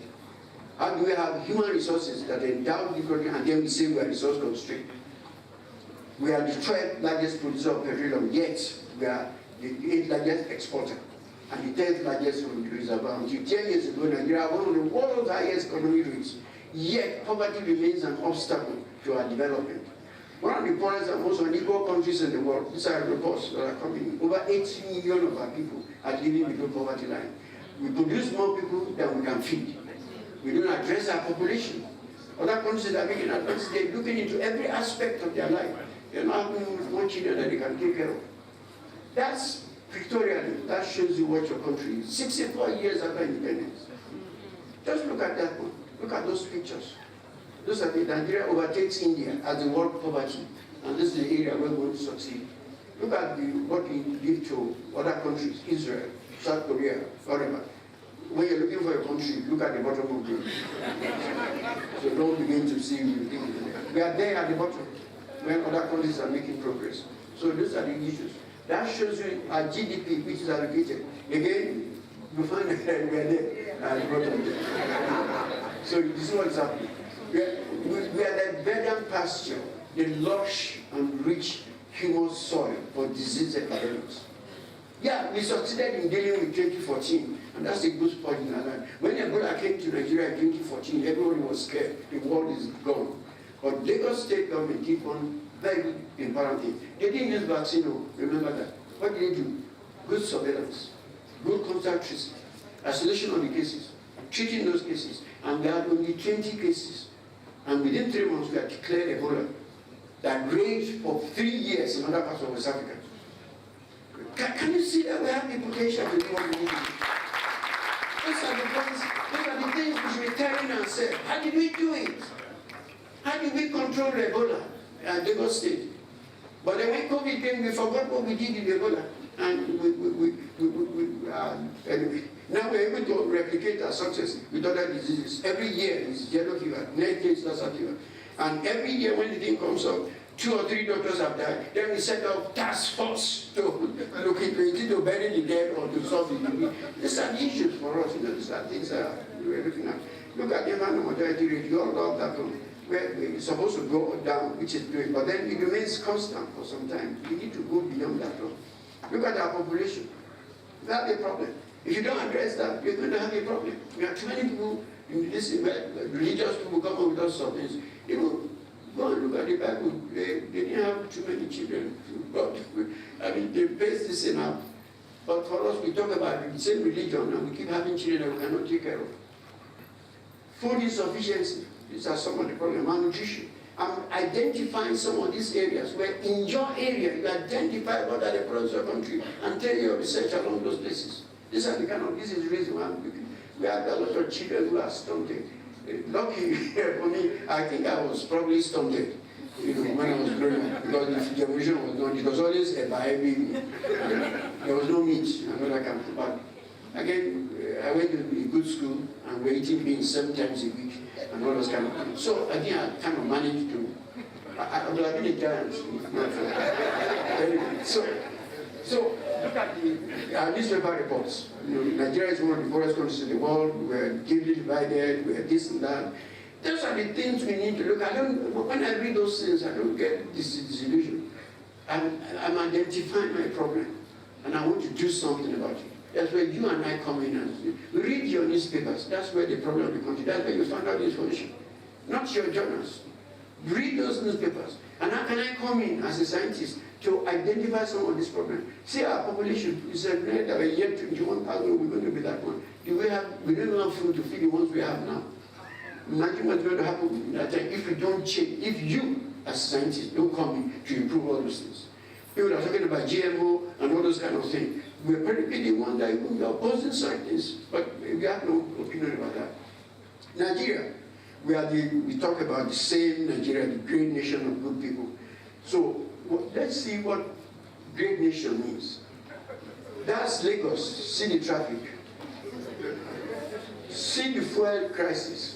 Almost every year in Buhari's time it was. That's a shopping list written by a secondary school child. I've translated it because they're not speaking English. So see things to buy. Tissue. I know you can see what I'm talking about. That's the level of education that we have. And you have to translate what they're saying because they're very poor before you. See our roads are killing fields, accidents all over in different places. See the way that traffic is going. That car was not meant to carry such a thing. But that's what you're actually having. You know what you have? My translation to that is that the heavy load is leadership in Nigeria. We are suffering from the burden of leadership. And that's where we are. See our schools. That's the school there. I have a pointer here. Okay, look, that's supposed to be a well-equipped school. That's an uninterrupted power supply. It's using lantern. This is the one you want to become Nobel laureate. Can't do it. See the road, see the houses we have, and see a modern public toilet. See what the man is doing it right outside. These are the things that look at. Again, more immediately, 64 years after independence, our population is there. I saw this signboard somewhere, we call it modern tea. It says Royal Medical Center. See the doctor that is passing through the front. You come in with one disease, you leave this place with 2 others. That's the one we all, the quack who tell us this is the way to do this thing. I have nothing against traditionalism, but they are the ones who will give you all of the cure for every disease, one drug. This is people drinking water from gutter. Nigeria is still ravaged by epidemics of vaccine preventable disease. So again, where am I? Again, I think I'm going back. Sorry. Okay. So even your center of excellence, that's a computer center somewhere. You can't even see the end of the center. That's a library in one of our universities. These are students receiving a lecture in another university. Centers of excellence. Look at disease, pain, sorrow, malnutrition, yellow fever, Lassa fever, name it. Ebola, we have everything. And we are not able to answer them. Lassa fever came in 1969. We are still talking about it now. You can look at our university. I think I went forward. Sorry. So that's it. Look at what Daily Trade says. 55 people stole 1.3 trillion in 7 years. And you say you are resource limited. The interim report on financial assets of recovery and all that. We have all those things. We must know who we are. That's our problem. We don't know who we are. I'll talk a little more about that. That's the burden we place on our children. Every disease because we're not vaccinating them. And it gets subject to that problem. We call it leadership, but I call them dealership. They are dealers. That's what they are from Balewa all through. And Tinubu is here this time. He's in storm now, I think. So look at all that. That's the situation. Oh, sorry. I think I got to that level. The government is annoyed with people. Look at that. And some of you have seen that one. That's a minister purchasing a jacket that is 3 million, whatever, and something covered. But after you have spent all the money, you don't have enough money to buy socks. See presidential convoy. But yet you go to state epidemic division, they don't have a bicycle to go and investigate an outbreak.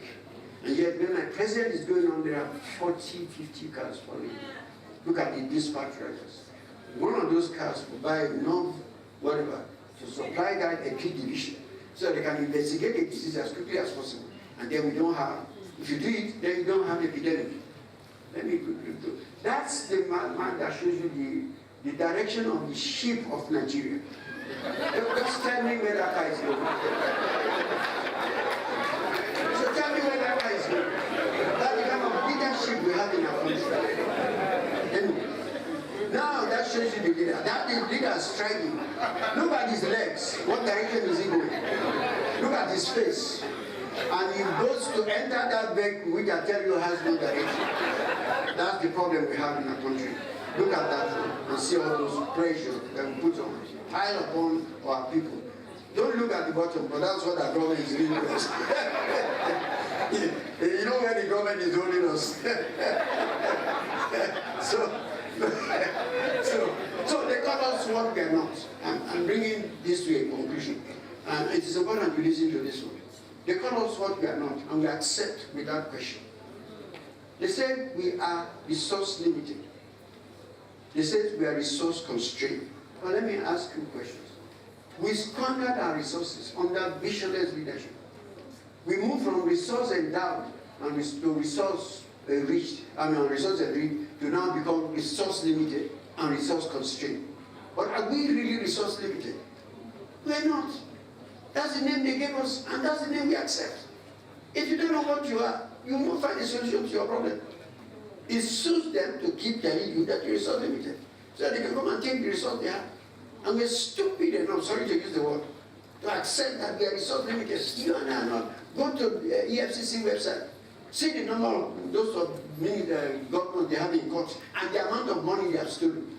When you add it all up, it's more than what we are borrowing outside. And you say we are resource limited. It's an issue that you and I should begin to look at. And they go out and say. So you must have heard of, you know, the world is not balanced. When I said I didn't believe in equity, I knew what I was talking about. The world is not balanced. There's a certain rule, go to the United Nations. 186 of us will vote, and one country will have better power over all of us. And they said that is bastion of democracy.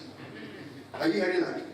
But when we have WTO, WDC, they say, oh no, it's consensus. Even if your man is in charge of the place, 10 of them are there, you are the only one African that comes to that meeting. They all go to, oh no, you know, majority, oh, consensus, this kind of thing. And they say that's global best practice. You are there, your name is there. You are part of it.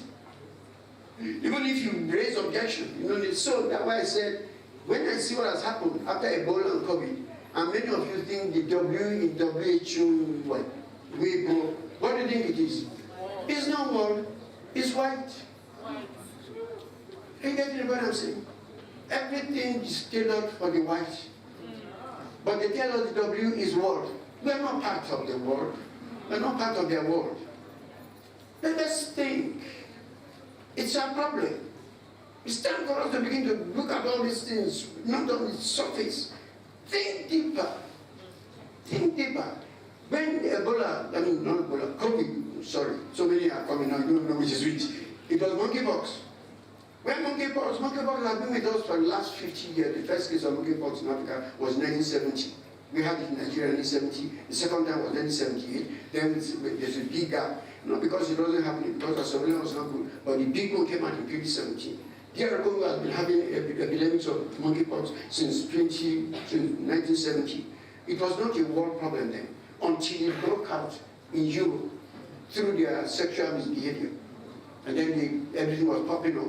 Then the world declared it an international concern. A year later, they stopped it because the epidemic had stopped over there. It was still raging in Africa. And then they say we are part of the world. These are issues that we need to begin to think about and look at the situation. So when you ask me what the W in WHO stands for, I say it's a White Health Organization. It's not World Health. It's not. When you, even our best, the first two, Africans are the one in charge. The WTO is in Nigeria. So she is there as chairman of the World Trade Organization, not the World Trade Organization. So let's move on. You know, there was a story of a masquerade who was knocked down by a trader. When he got to the hospital, they wanted to examine him. He said, no, this taboo, you can't remove the mask of the masquerade. I think he's getting to that. Because see, the doctor doesn't know what's happening under the mask. He can't treat the person. That's what our country is. We are that country that we are the masquerade as a nation. Let me see that what he says in the next one. We are that masquerade that has been taken to hospital. And when it's time to address or undress our people, we say no, it's a taboo. This is something, you can't expose me. So we should stop addressing our problem. Time to undress our problem. When you address, you put on bow tie, you put on this thing. When you undress, you can see what the problem is. Time for us to begin to undress our problems. So our national system is that masquerade which has been hit by a trailer of corruption, inefficiency, and work. To get the right solution, we must stop addressing our health problem. We must undress them. A masquerade without a mask is a known person. We need radical surgery to address our problem, not a band-aid to solve our problem. Africa has a wrong perception about equity. You don't beg for equity, you don't cry for equity, you chant and fight, not physically, for equity, with the resources that you have. The resources you are wasting, you bring it to the equity table. No, if you don't do that, if you bring your raw material, you become the menu that you will use on the equity table. When you don't bring anything, they start begging, they give you crumbs. And you still start thanking them for that. Africa, sorry, I think I'm repeating the same thing. That's the menu. Africa is the menu for the world. You see us on the dining table. You see America, you see Europe, and look at the menu. Zambian copper soup, Guinea Baltic salad from Boxer salad from Guinea, sweet Nigerian oil as main course, high-grade uranium from Niger Republic, and then the dessert they have sweet cocoa and this is from Ivory Coast, and then we have Zimbabwe tobacco. So we become the menu on the table of equity because we're bringing our raw materials. Let me move on. Many of you are experts, health people. You look at this, you are aware of all this. You see this thing they call equality, equity, and liberation. I asked one question when I saw that stuff. When these people got their stool, how did they get it? Did this one donate it to the other? Or was it from my own resources that I got my stool in the first place? So if I got my stool, can't I get a second stool to make me go about that one? You think anybody will give you his stool in this world that we are? So when they put all these pictures there, which they used to deceive us, and they accept it, just think. Has anybody ever asked, where did you get this stool in the first place? Was it through donation? Was it your own fault? Was it your own effort? These are issues we should be asking and interrogating things. Even the Bible says, don't accept everything. Say, study it and check it. No talk of the things of the world. Let me move on. You see that? So, for all we know, I'm about to finish. Oh, sorry. So, we need to strengthen our public institutions. Again, like at this slide, we are getting, so I won't go through it. We need to improve our surveillance and our reporting. We need to empower the system we have in our different in terms of data collection. I had a quarrel with the NCDC. Sometimes they thought I was being this thing. You remember when COVID started? We used to get figures, 20 cases today. But then when you go and interrogate those data, you find that those samples were collected like 2 weeks before because of the turnaround time was so long. And so you tell me I have 20 cases now, of which 15 of those cases were collected 2 weeks ago. See, in actual fact, they were positive 15 days ago. Not today they're getting the result. So we're actually running after the epidemic. We're not controlling the epidemic. Those are where the importance of your data, getting it down the right time, analyzing it as quickly as possible, becomes very important. Then you can then solve your problem the way it is. So what must we do? We must invest in our public health institution, the workforce. in particular. I believe in capacity building, but more important than capacity building is capacity retention. We don't talk about capacity retention. They've been building my capacity since I was born in Malaysia. They're still building my capacity. But we don't do capacity retention. That's why there are people like Akbar. Because yes, you train him, but he comes back, he doesn't have electricity, he doesn't have water, he doesn't have this. What is he going to do with what you are training with? We must put as much emphasis on capacity retention as we are putting on capacity building. Capacity building, it suits the white people, they think they are doing a good thing for you. But it's my government, it's your government that will look at the environment where we are. The environment where we were was what kept people like us behind. People will have left, Japan will have said that, but everywhere when the facilities were there, in the research lab in Ibadan, we had any resource we wanted to do our research. But when Rockefeller left, on the amount of what they brought finished in 2 years, and then we started scampering. We must create that enabling environment for the people who are being. There's nothing wrong with partnership, but it must be partnership of mutual respect. Not one you are, for that you are listening. I sat on a committee in which the European Union was ever. 10 of them came from Europe, 2 from Africa. They were supposed to be improving my life, but most of the people who were working were actually from Europe. And in that day, there was something, one of the things they said to do was that they were going to build my capacity on how to collect samples, how to store samples, and how to. And in one of the Africans over there was a professor like me. So I called him and said, my brother, which capacity are you going to build? You've written 48 papers. You didn't collect samples. How are they now building your capacity to collect samples? And you signed on to that. It's like you did not read it, or you were waiting for the $1,000 they give you to go to Europe. These are issues that you and I should be handling. The fact they brought that in, you must query those things. You know more about this situation than they do. It's your position to tell you this is not the direction to go. So we must invest in our strength. I use that word. We are strong. Surveillance is a strong thing in this country. Lagos State did it. With the number of academics we have in this country, you are probably well versed in surveillance. Why are we not investing in that? Why are we running after vaccine that we don't have? Anyway, let me move on. My time is up, but I will give you one more story before I listen. My eyes are not as good as I've got busy. The point I'm trying to say is that I think it is important for us as scientists. You are so talented. You are so well endowed. I don't know why we don't make use of what we have. I don't know why we listen to things from outside and accept without query. I go back to what I'm saying. They say we are resource limited. They say we are resource constrained. But we know we're not. We know we're not. So for how long are you going to sit down there? I'm not talking to my generation. I'm talking especially to you people here. You young ones at the back row there. It is your future. Don't accept all the nonsense that you hear. Interrogate, find out, challenge your teachers. I'm sorry to say I'm not causing for rebellion, but I'm saying challenge your teachers. But nowadays you have access to information more than some of them have. Because before I even open my internet, I don't even know where to press it. To even type my name on the computer is a bit difficult. You can close your eyes and do all the things. Make use of all that. Get that information. When I was in the University University, I had the course I was taking, disease epidemics and things.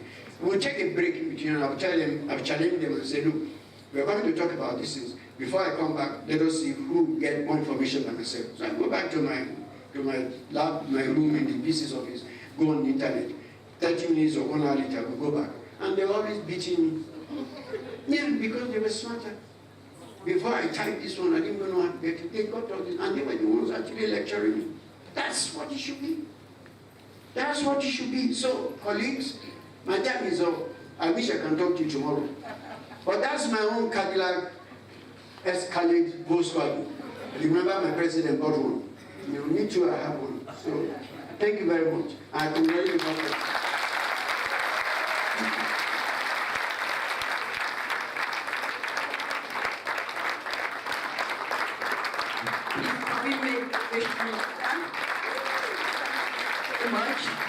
We really appreciate this.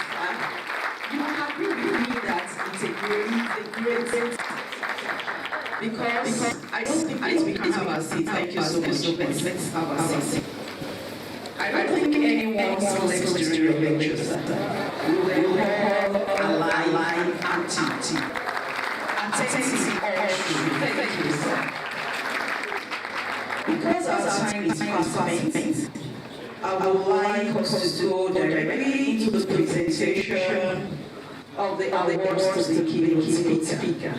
And to do this, I will call the provost of the PG College, represented by Professor Ehu, and to assist him will be Professor Omakai from the Department of Nutrition and Statistics. So please come and approach.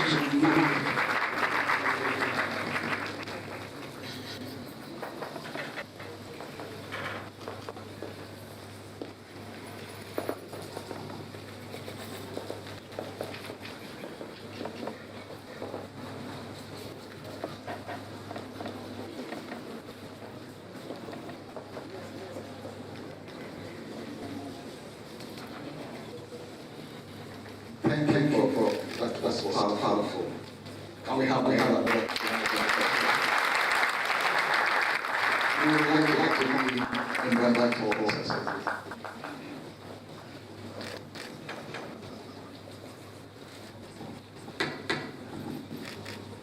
On behalf of the Dean of Faculty of Basic Medical Sciences and the Chairperson of the Local Organizing Committee, I have the singular honor to make this presentation to you, sir.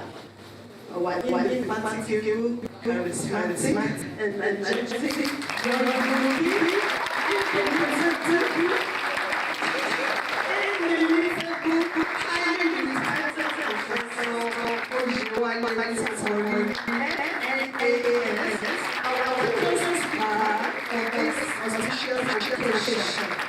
during the 2024 Scientific Conference of the Faculty of Basic Medical Sciences on this day, 27th November 2024. Thank you so very much.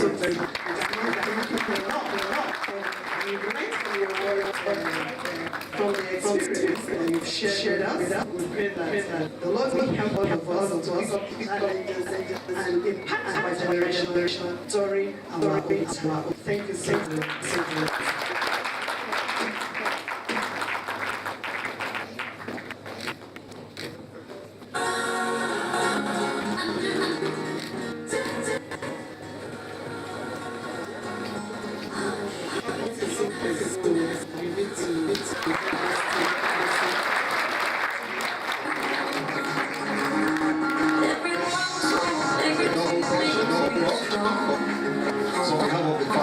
This is another presentation to you. This is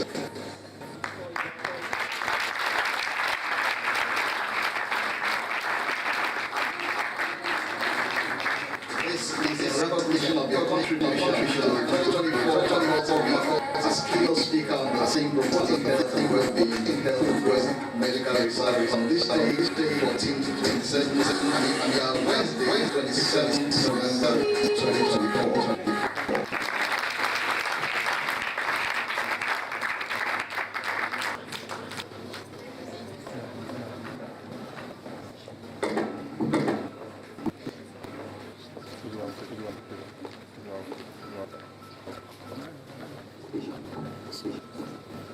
Can we put our hands together for the speaker? Let's appreciate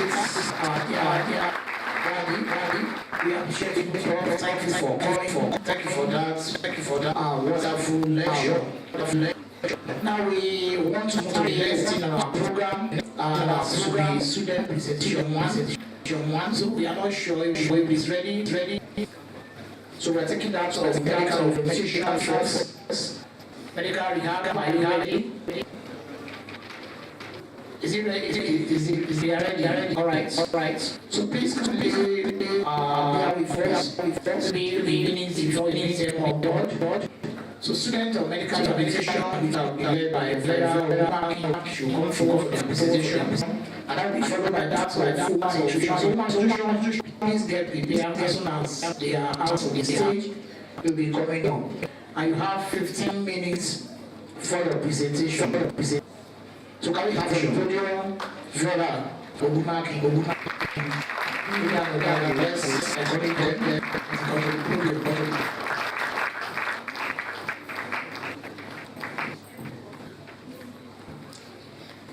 on all existing protocols, all excellence, leadership, and community, I warmly greet each and every one present here this afternoon. My name is Obafemi Awolowo from the Faculty of Basic Medical Sciences, the Department of Medical Rehabilitation, and I must say that it has been an honor to be present here this afternoon at this prestigious event of knowledge. It is my pleasure to welcome two colleagues of mine from the Department of Medical Rehabilitation to enlighten us briefly on the topic that says exercise for optimal productivity. Please join me as I welcome Dr. Mary and Akinwala Oyelede.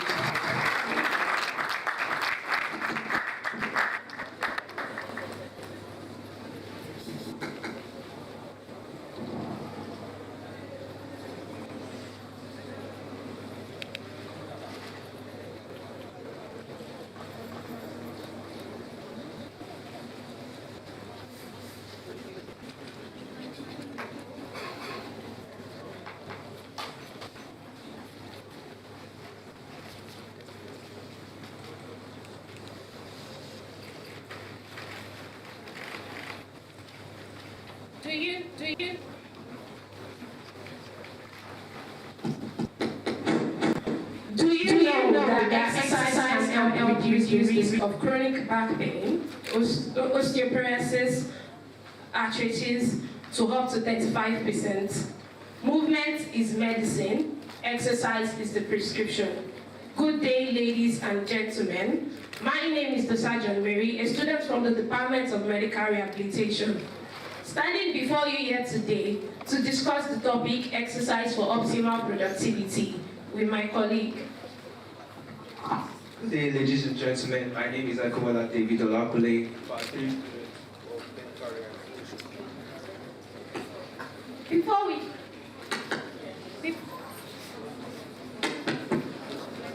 Before we delve right into the topic of the day, it is important to expatiate on the key topic.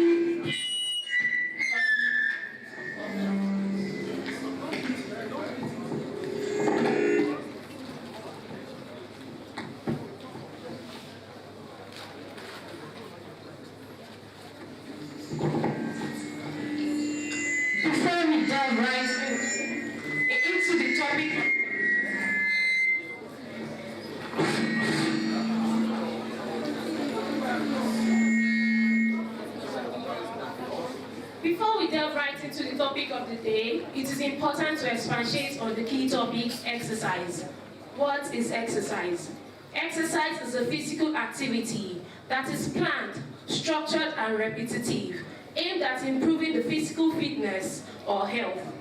The general misconception is that exercise is only for Olympic athletes, when in reality, it is a powerful tool for every individual to maintain their physical health and overall well-being. So why then do we need to exercise? The importances of exercise are very wide. And one of the very important one is it increases blood flow to the brain, which promotes our mental acuity. It reduces fatigue and stress, improving our focus throughout the day. And lastly, exercise releases endorphin, ultimately leading to a more productive day. Exercise is not just a physical journey, but it is a mental transformation. Exercise helps to increase our mood and emotional regulation. It regulates our mood, reduces stress, anxiety, and depression. Secondly, it enhances creativity and problem solving. Exercise stimulates the brain, promoting innovative thinking and creative decisions. And lastly, it increases our self-confidence and esteem. Exercise helps to build our self-confidence and esteem, and ability to stand before crowd.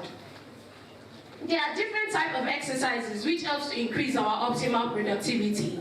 And the very first on the list is aerobic exercise, as displayed by my colleague. This particular type of exercise increases our endurance, improving cardiovascular health, and boosts our mood. The second on the list is strength training, which builds our muscles and enhances bone health and improving physical performance. Thirdly, stretching, which increases our flexibility, reduces pain, and lowers the risk of injury. And the last but not the least, flexing exercises, balance exercises, which improves our stability, reduces fall, and strengthens our leg muscles. How then do we maintain a regular exercise routine? The statement is said, Rome was not built in a day. So you need to start small. Dedicate 10 to 15 minutes of your day to exercise and stretch your body. Secondly, find activities you enjoy. I love walking does not mean you enjoy jogging. This is the reason why you need to find an activity or exercise that you find enjoyable. Then thirdly, be consistent. Aim for regular exercise at least 3 to 4 times a week. We cannot talk about exercise without talking about nutrition, and this is why we say exercise is king, nutrition is queen. Put them together and you've got a kingdom. You need to replace sugar with more of fruits and vegetables to have a more healthy lifestyle. You also need to cultivate the ability to stay hydrated. As humans, we are expected to take at least 7 to 8 glasses of water per day, which improves our optimal function. Then, you're expected to eat regular meals, breakfast, lunch, dinner. At least make effort to have something in your stomach to kickstart your day. Prioritize sleep. It is said, 7 to 8 hours of sleep. You need to be more consistent with these habits.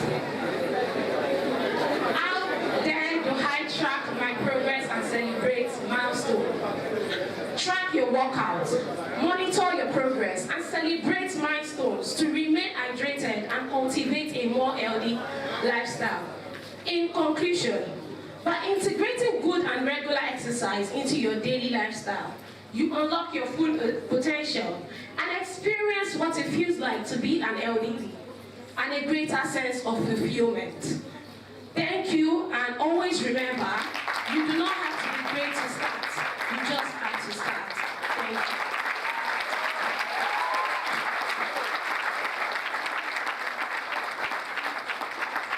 We can appreciate that that. We are proud of our students from the Department of Medical Rehabilitation with that presentation on exercise for optimal productivity. Vera, before you go, the other thing I do when I'm not doing academic work is farming. It's not considered as an exercise. We want to add to that problem again. It's not considered as an exercise. Thank you very much. We want to take a second presentation, so we have a short interlude as the next book we prepare for the presentation. So the next book we have will be coming from the Department of Human Nutrition and Dietetics. And to accompany us is their representative for Soya, Ifeoluwa. So the Soya pieces of the podium are ladies for them to prepare. Technical group is musical interlude. Can you please tap the DJ on the shoulder as this is talking?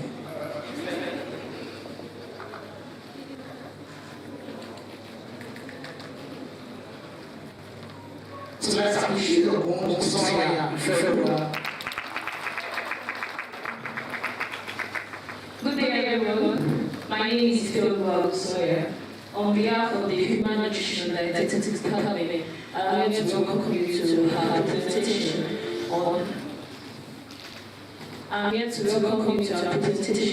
on how advancement in basic medical sciences are transforming the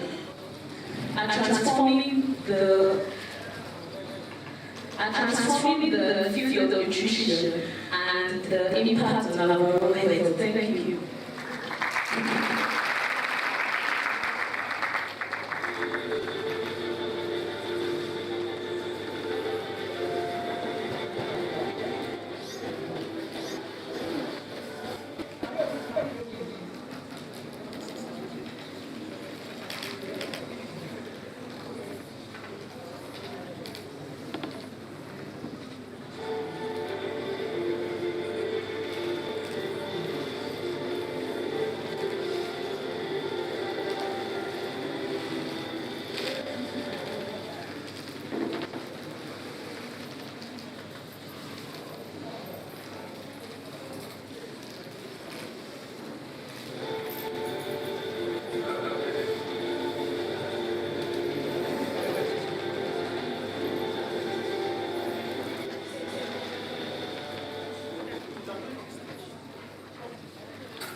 the flash containing your video, so we cannot start. Is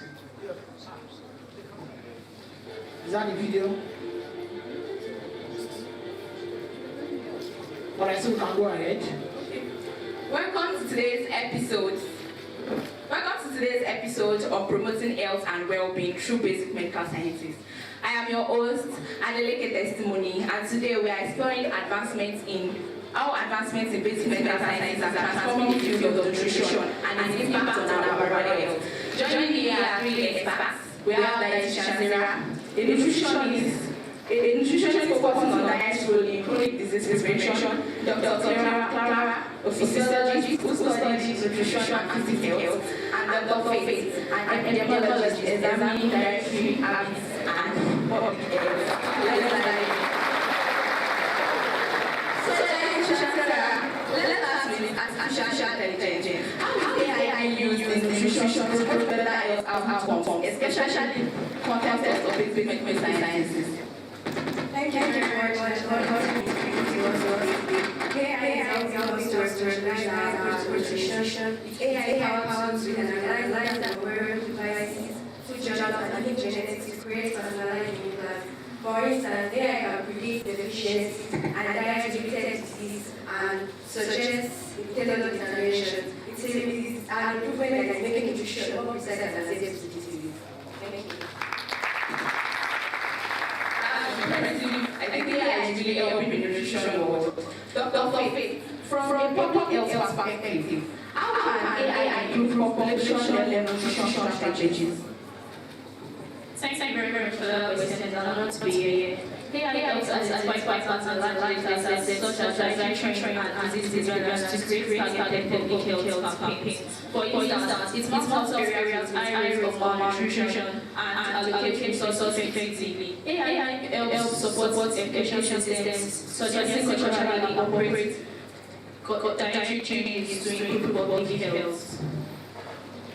Thank you very much. That was amazing. Dr. Clara, research in basic medical science also focuses on improving quality of life for locally ill patients. How does nutrition play a role in managing chronic conditions?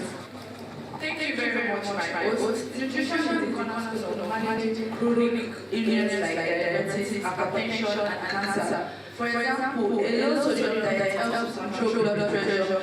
With high diet control blood pressure in diabetes. Medical research helps us identify these dietary strategies and integrate them into treatment plan for the patient to be able to manage their condition effectively. Dr. Clara, are there any specific nutritional interventions you found particularly effective for improving the well-being of locally ill patients? Absolutely. Diet with anti-inflammatory properties are rich in omega-3 fatty acids, vegetable, fruit, and whole grains, and are of tremendous benefit for conditions like cardiovascular disease and arthritis. Thank you so much for your wonderful insights. Our time is fast spent, but before we wrap up, here's a question from one of our listeners. How do advances like AI and bioinformatics benefit someone trying to lose weight or maintain a healthy diet? Dr. Faith. Actually, these advances make it easier to understand individual needs. AI can analyze your lifestyle and suggest diet plans that align with your activity levels, while bioinformatics can help review whether your metabolism can cope with certain foods. Together, they offer precise approach to weight management and health optimization. Thank you so much. That was insightful. Before we go, can we share a piece of advice for our listeners? Dr. Sarah. Based on consistent changes, focus on nutrient to reduce existing habits. Good nutrition with physical activities is always dehydrated. Okay, a piece of advice. Think long-term, invest in apps and tools like nutrition apps that align with your health goals.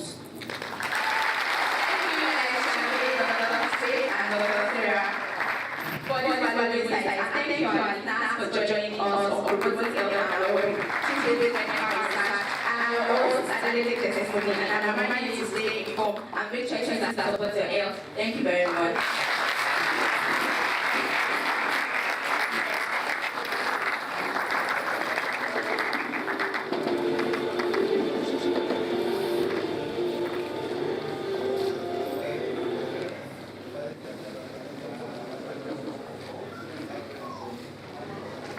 we please appreciate the students again for telling us how AI is important in marrying our food, nutrients, diets to our well-being.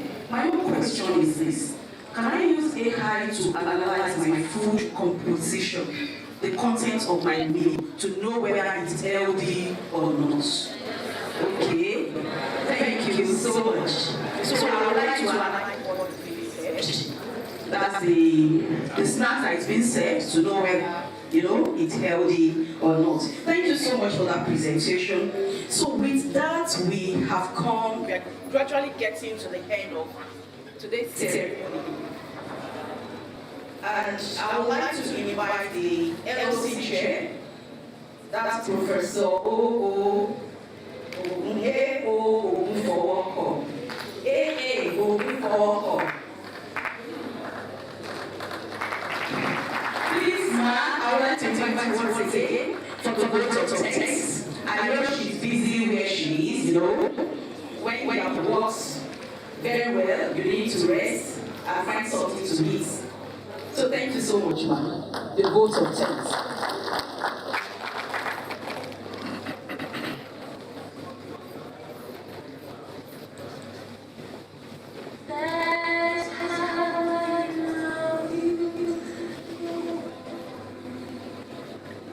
On behalf of the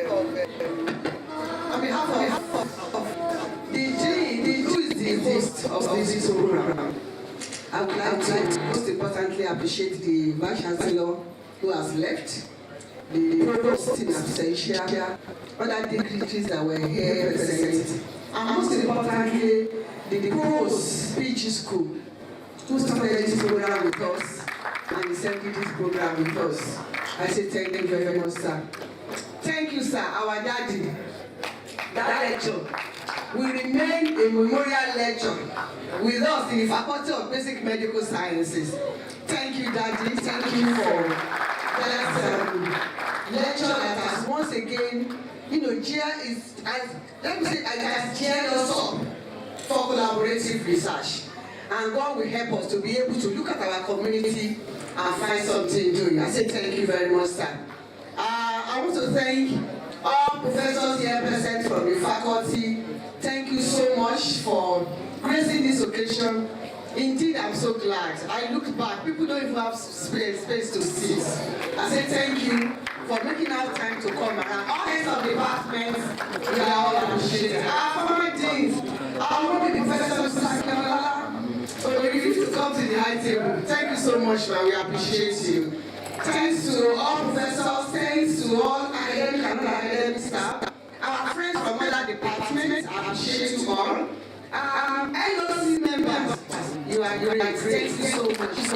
This is not something I can do. We have worked together since 2023 to be able to see what we are seeing today. Thank you. Our committee members, there are 53 members of staff in the committee that work to make this program a success. I say thank you, everyone. Thank you so much. I appreciate you. Students, you are awesome. Great teacher. Assistant teacher. Thank you so much. I appreciate you all. Thank you for coming around. Men of the media, gentlemen of the press, thank you so much. I cannot thank you enough. You have added songs and honor into this program. I say thank you very much. Professor, thank you so much for coming. The MC, thank you.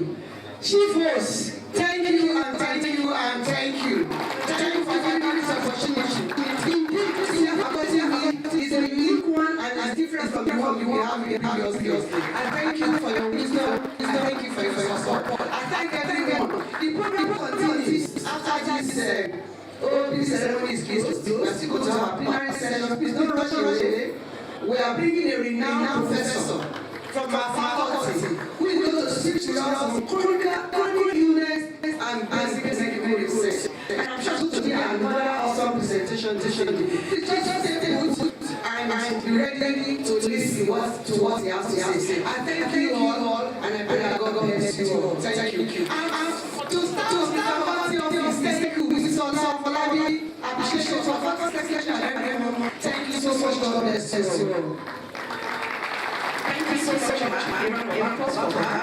So please, before we take the great Ile-Ife anthem and the national anthem, I'm asked to tell the invited guests on the high table that there's going to be a group photograph right here on the podium. Then for the members of staff and the invited guests, we're going to use the staircase just by my right hand side. That's after the national anthem. So please, may I invite us all to stand while we take the great Ile-Ife anthem followed by the national anthem.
That's 1:15 for the plenary session and the student presentation. So, members of the high table, please for this group photograph, I would like to highlight the hello them, the professors and the past deans of the faculty.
race, and the next, your experiment blows up in your face. One moment, your respondents are responding, and the next, they decide they aren't interested any longer. But through the chaos, breakthrough emerge, turning curiosity into a global health search. Because every discovery, every eureka shout starts with a question: what's this all about? Why do some people thrive and some people fall ill? Why does one pill cure and the other kills? Basic research digs deeper.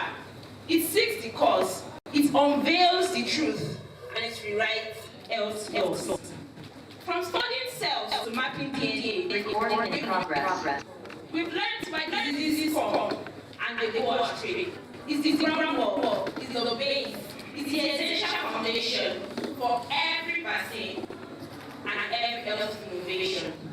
Take your vitamins, they say, drink water, sleep tight, but nobody tells you the timing must be right. Should I take things for breakfast or after tea? Does this probiotic make a new me? The labs know. They are health detectives. They find out ways to make our lives more effective. They are researching strong guesses into golden rules. They are researching things medicine smarter and even cool. Basic research isn't flashy. It's often unseen, but it is the quiet hero behind health machine. From fighting pandemics to extending life years, it is the antidote to humanity fears. It is about preventing pain before it begins, about giving humanity more chances to win. Because good health isn't luck, it is a science-driven art, and basic research is where it all starts. So yes, the curious minds on the field and in the labs, to the midnight candle, the spreadsheets and the tabs, they may not wear capes, or they might not actually get all the fame, but their works keep us healthy. So remember their names. Promoting well-being, one cell at a time, testing test tubes and data into life's rhyme. So next time you are healthy, next time you feel fit, thank the researchers who never missed. Ladies and gentlemen, that is the power of inquiry, the power of basic medical research, human's greatest victory. Together, let's cheer for science, let's cheer for hope, and let's cheer for the magic that keeps us all to cope. Till we meet again, my fellow Sherlock Holmes, safe returns to your respective homes. A sane mind, a healthy body, I pray, and may you never leave curiosity's way. Thank you.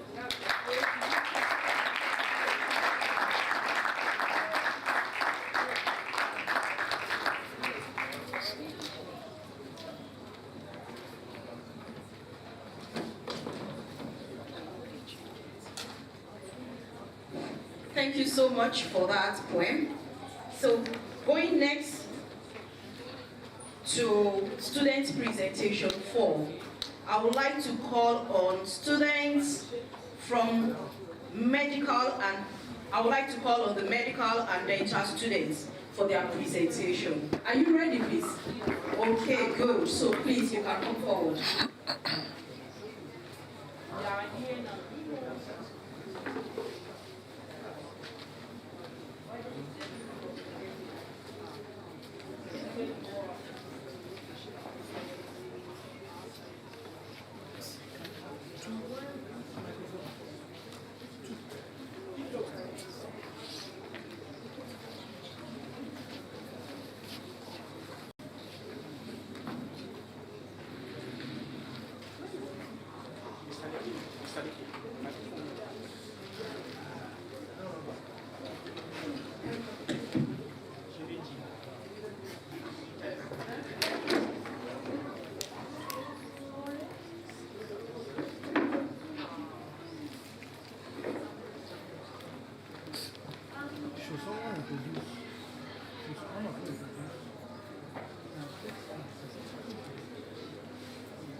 afternoon, everyone. We are from the next presentation we have here is from the Department of Medicine and Surgery, and we are here to present a short drama titled "Medical Research Saves Lives." God bless you as you listen.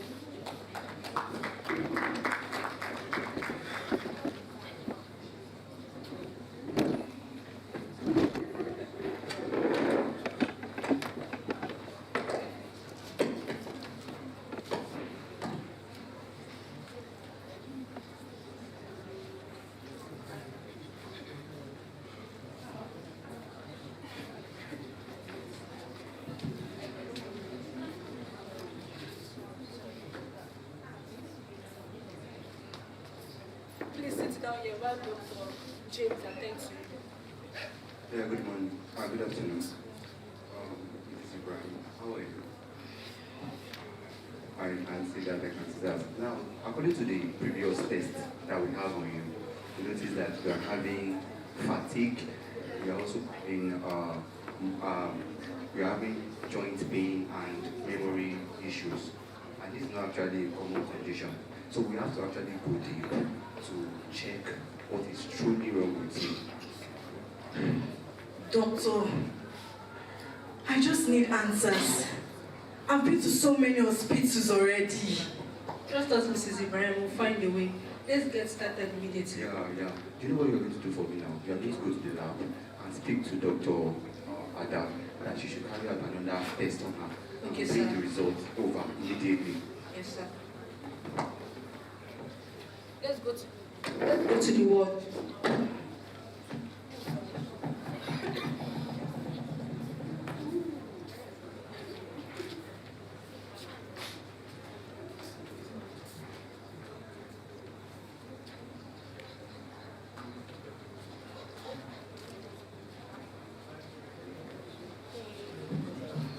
Good afternoon.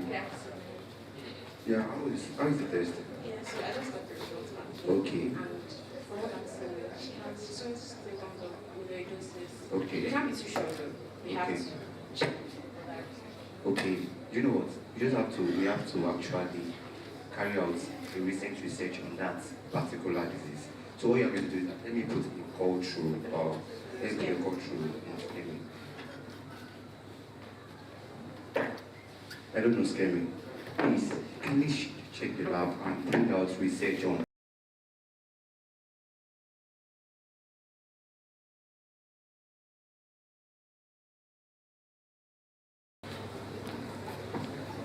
Good day, doctor. This is the file you asked for. Thank you very much. Thank you very much. Doctor, I'll quickly check this off.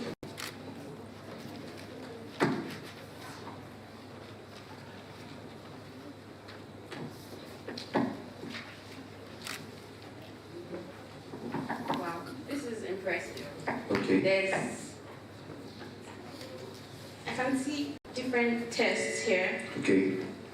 On methods to confirm that this is truly amyloidosis and treatment procedures. Okay, what we'll do is that let us start the treatment immediately. Yeah, no problem. Because since we have already seen the kind of research on it, Yes, that we'll be able as soon as to treat that possible. immediately. Yes. So we'll just take this. I'll follow you now so that we can go and start treatment.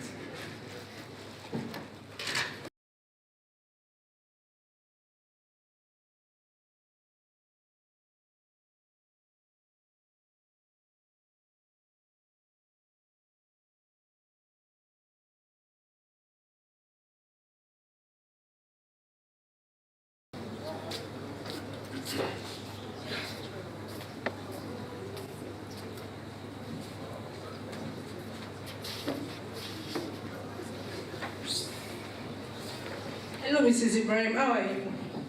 Oh, I hope you are feeling well. Oh, your temperature is a little high. The doctor will be here shortly. A little bit.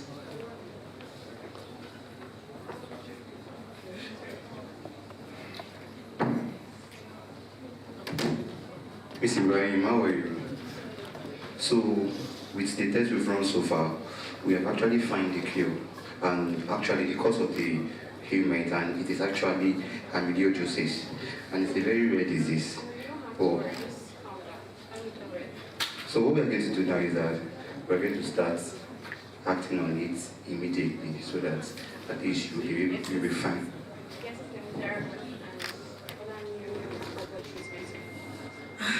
Thank God. Finally, I have hope. You can just follow us.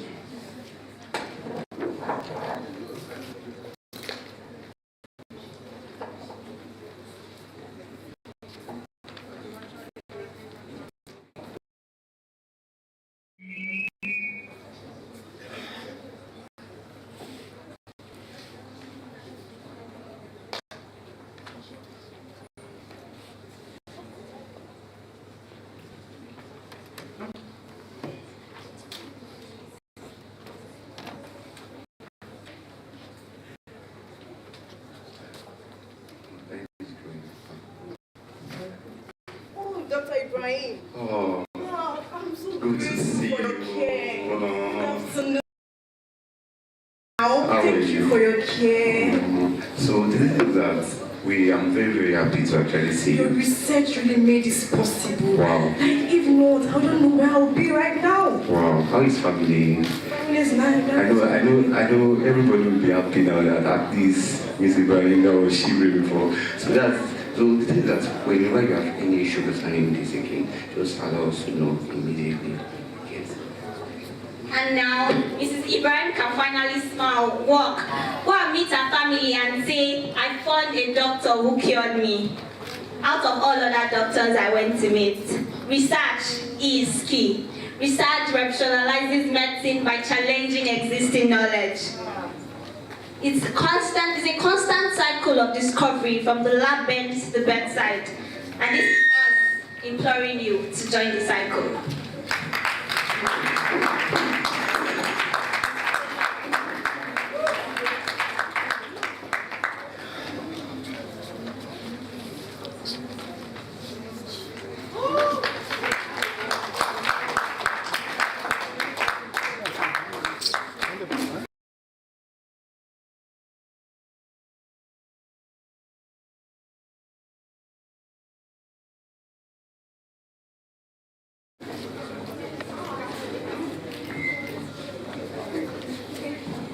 Thank you so much. Please let's appreciate them. Let's give them a round.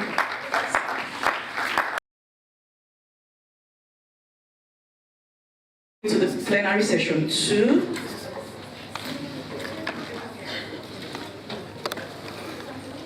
And to chair this session will be Professor Anthony Onipede. Okay, I think he's using the restroom, so he's going to join us. Let me call the co-chair for the session. That will be Professor Hadekemi Olowokere from the Department of Nursing Science. Please, ushers kindly usher her to the high table. Thank you so much, ma'am.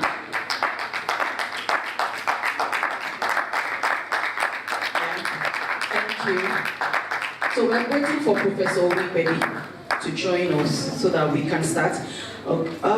Before we go on, let me invite Dr. Olajubu, who is going to read the citation of Professor.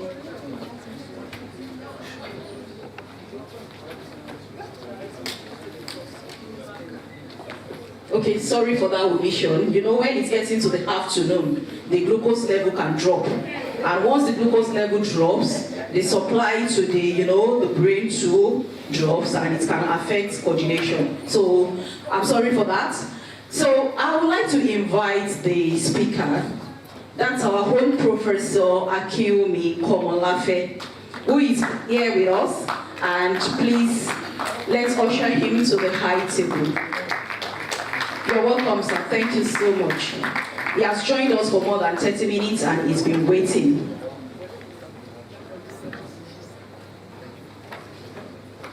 Okay, so I will now invite Dr. Olajubu to read the citation of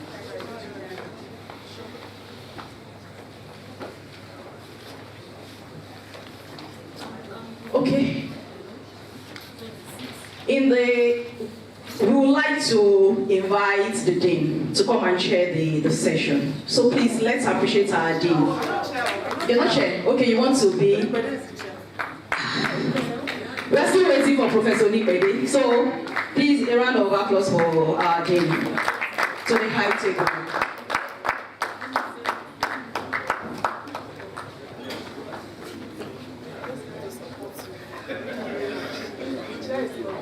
We are waiting for you, sir. To the high table, sir. Thank you so much. That's the chairman for this scientific session, and president of Professor Anthony Onipede from the Departments of Medical Microbiology and Parasitology. You're welcome, sir.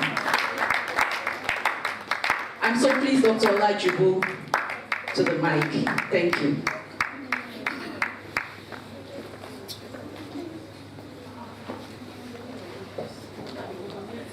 Good afternoon, ladies and gentlemen. I'm still standing on the existing protocol, and I have honor again to introduce our guest speaker, our plenary speaker this afternoon, Professor Akinwumi Oluwole Komolafe.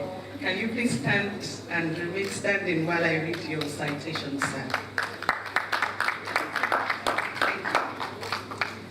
Professor Akinwumi Oluwole Komolafe is an accomplished and highly respected medical professional with a bimodal professional practice in the field of anatomical pathology and forensic medicine. He has acquired a remarkable wealth of experience. His bimodal practice encompasses the practice of routine histopathology, surgical pathology, and forensic medicine. His research in histopathology involves GIT, breast and prostatic pathology. His research works in forensic medicine have highlighted him as a medical legal investigator of death and medical negligence expert with transcending momentum. He has engaged his basic training in medicine training in anatomical pathology and medical law to conduct purposeful and evidence-based researches that link medicine, law, and crime. This is the basis for his Med Law Crime Masterclass. Can we put our hands together? Professor Komolafe attended Obafemi Awolowo University, Ile-Ife, Osun State. He obtained his Bachelor of Medicine, Bachelor of Surgery degree in 1992-1993. He continued his academic pursuit at OAUTHC in Ile-Ife and earned his fellowship of the National Postgraduate Medical College of Nigeria in November 2002. Professor Komolafe furthered his education in forensic science and human rights at the University of Witwatersrand in South Africa, obtaining a certificate in December 2013. He explained his knowledge base by pursuing a Master of Law degree in Medical Law and Ethics at the Montfort University in Leicester, United Kingdom, which he successfully completed in 2022. His career has been well decorated.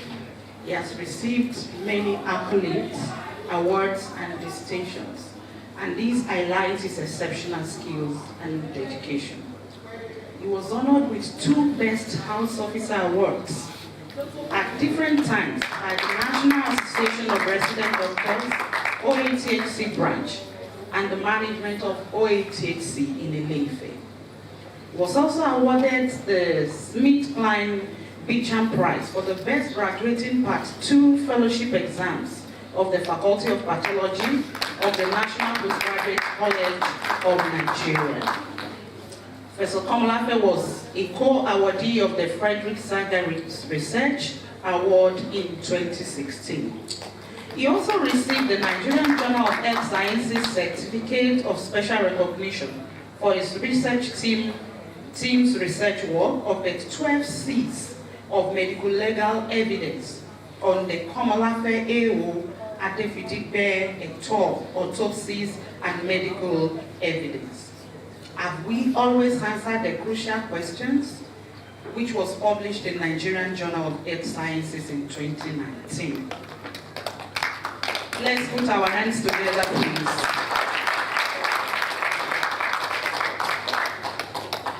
Professor Komolafe's career in academia and health administration has been closely intertwined with his service at Obafemi Awolowo University Teaching Hospital Complex in Ile-Ife. He worked as a registrar and later as a senior registrar in the Department of Morbid Anatomy and Forensic Medicine from September 1996 to November 2002. Following this, he served as a consultant pathologist at the Federal Medical Center in Ile-Ife, Ekiti State from December 2002 to July 2004. His contribution to medical education continued when he took on the role of honorary consultant histopathologist at the Ladoke Akintola University of Technology Teaching Hospital in Osun State, Nigeria, from 2004 July to September 2010. In December 2010, he returned to AC in Ile-Ife as an honorary consultant histopathologist in the Department of Morbid Anatomy and Forensic Medicine.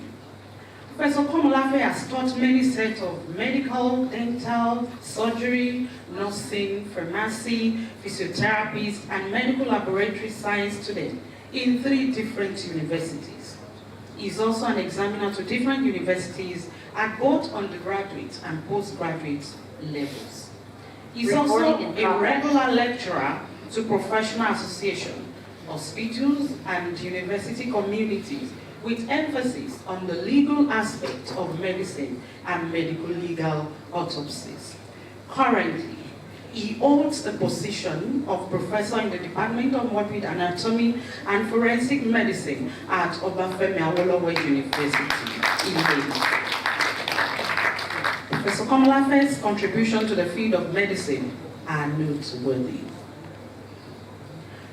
Also, to the field of pathology and forensic medicine, he has made a lasting impact on both national and international level. His dedication to education, research, and professional development is evident through his impressive academic achievements, numerous awards, and participation in global conferences. He's a member of many bodies, member of African Research Group on Oncology, and the Prostate Cancer Transatlantic Consortium, an international multidisciplinary consortium involved in training, research, and prostate cancer. Professor Akinwumi Oluwole Komolafe is a distinguished individual who embodies passion, dedication, and expertise in medical field. Professor Komolafe's journey has been marked by exceptional achievements and recognition, underscoring his outstanding abilities and contribution. His pursuit of excellence has been recognized through prestigious awards, both at the national and international levels. These honors highlight his unwavering commitment to his profession and his significant impact on the medical community. He has also been either member or chairman of different committees, where his knowledge of the legal aspect of medicine has been quite evident.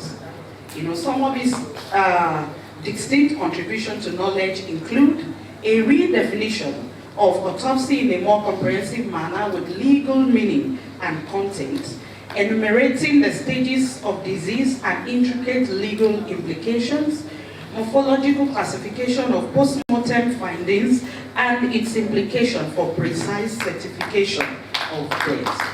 Let's put that hands together. The phases and stages of the autopsy and their importance in autopsy qualify quality audit, evidence evaluation, and cross-examination.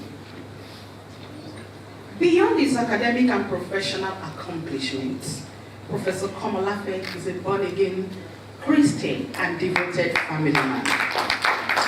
His strong family values and support system provide a solid foundation for his personal and professional endeavors. Professor Komolafe's passion for his field and his dedication to excellence are evident in every aspect of his career.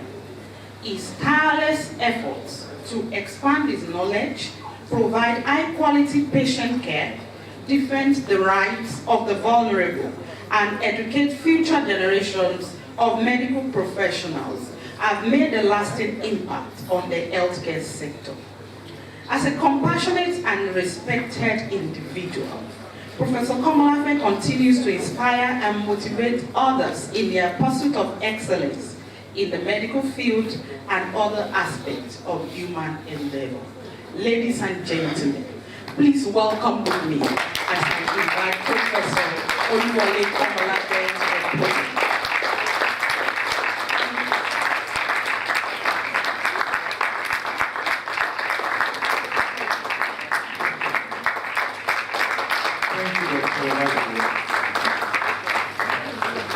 Please be seated. I want to appreciate the dean of the faculty, the members of staff in the faculty, distinguished professors, and the students too, as well as every academic staff. It's always an honor to call any one of us to come and share the little that we know together. And it is my pleasure that I have this privilege to discuss this with us. Looking back at the privileges that I have had in this university, I can only thank God and thank men. The thing is, the greatest wealth you will find that you ever have at any time. It's not your cars, it's not your landed property. It's not even being the president of this country. It's having people around you who care for you, greet you. That's the greatest wealth. And I believe that, the reason for existence every time is because we have ourselves to interact with. Thank you for being here this afternoon. So, we're going to briefly be talking about quality of life in chronically ill patients through basic medical research or basic medical science research.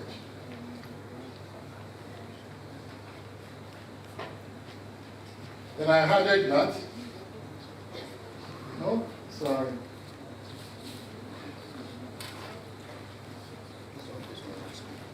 What's happening? Okay, that's the topic. Then I moved to that. Every research endeavor that we get involved in must improve the overall outlook and ambience of every one of us. I got to meet Professor Obafemi in the medical school, far away. And then when I got into anatomical pathology, I got close to him. And I became his academic disciple. And I remember that late in the night on Saturdays, I would go to his house. That was when he started teaching me passionately. It was the legal aspect of medicine. And when he was retiring, he gave me all his materials. And then he would tell me things that he doesn't just share with anybody. And he would tell me how to forge it. And I realized that there has been abuse of patients' rights. And then there's been medical paternalism. And our clinics are run anyhow, and everybody just thinks patient is a business or specimen to make money from. And sometimes people boast about it. The truth is that if you are not safe with your neighbor, and you're dealing with that neighbor gets us to come and deal with you. Or he tells his child that the doctor offended me, please let him rest in peace. And then there was a particular doctor that a psychiatric patient thought the doctor caused this problem and decided to bring a gun one day after the doctor. That's what happens when we just treat people like specimens. We're only bothered about our progression. So whatever we do through our research, it must add value to the society. It's not adding value, it's just about our promotion, it's about our money, it's about our prestige. Then I believe we have missed it. Now, the past decades have revealed an increasing predominance of chronic disorders.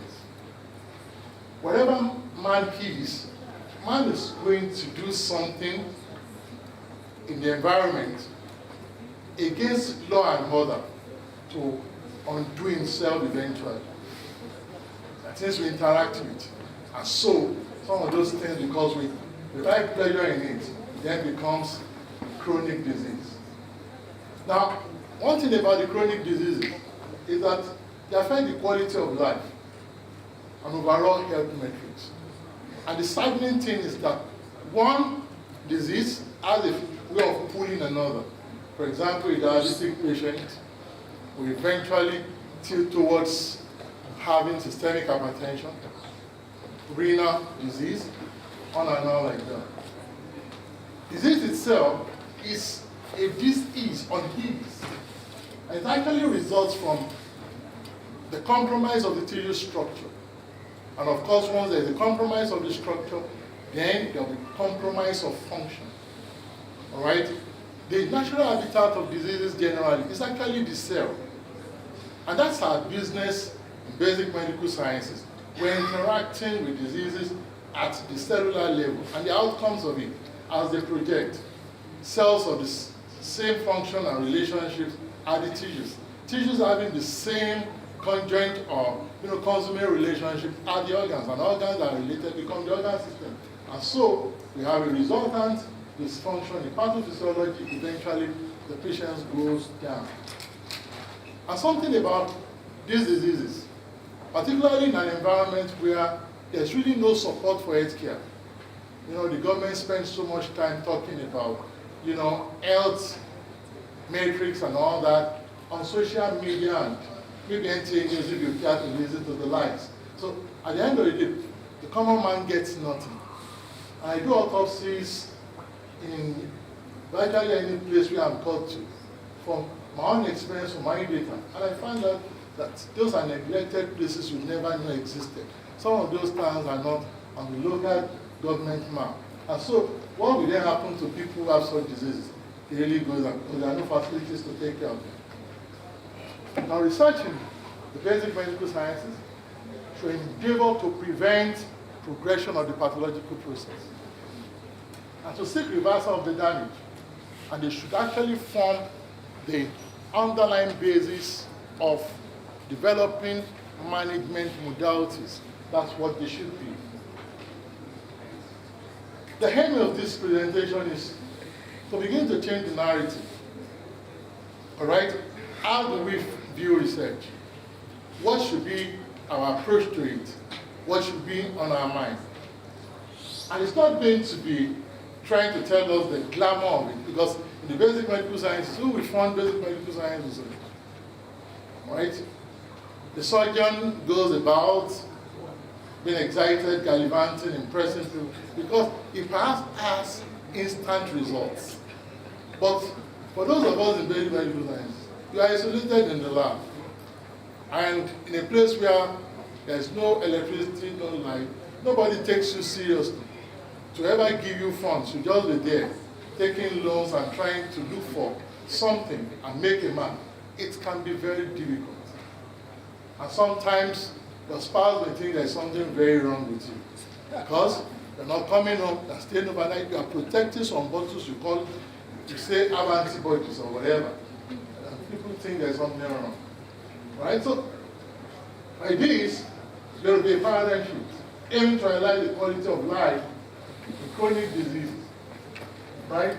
Again, we need to understand that as we talk about health-related quality of life, it's a multi-dimensional construct that consists of at least 3 broad domains: physical, psychological, and social function.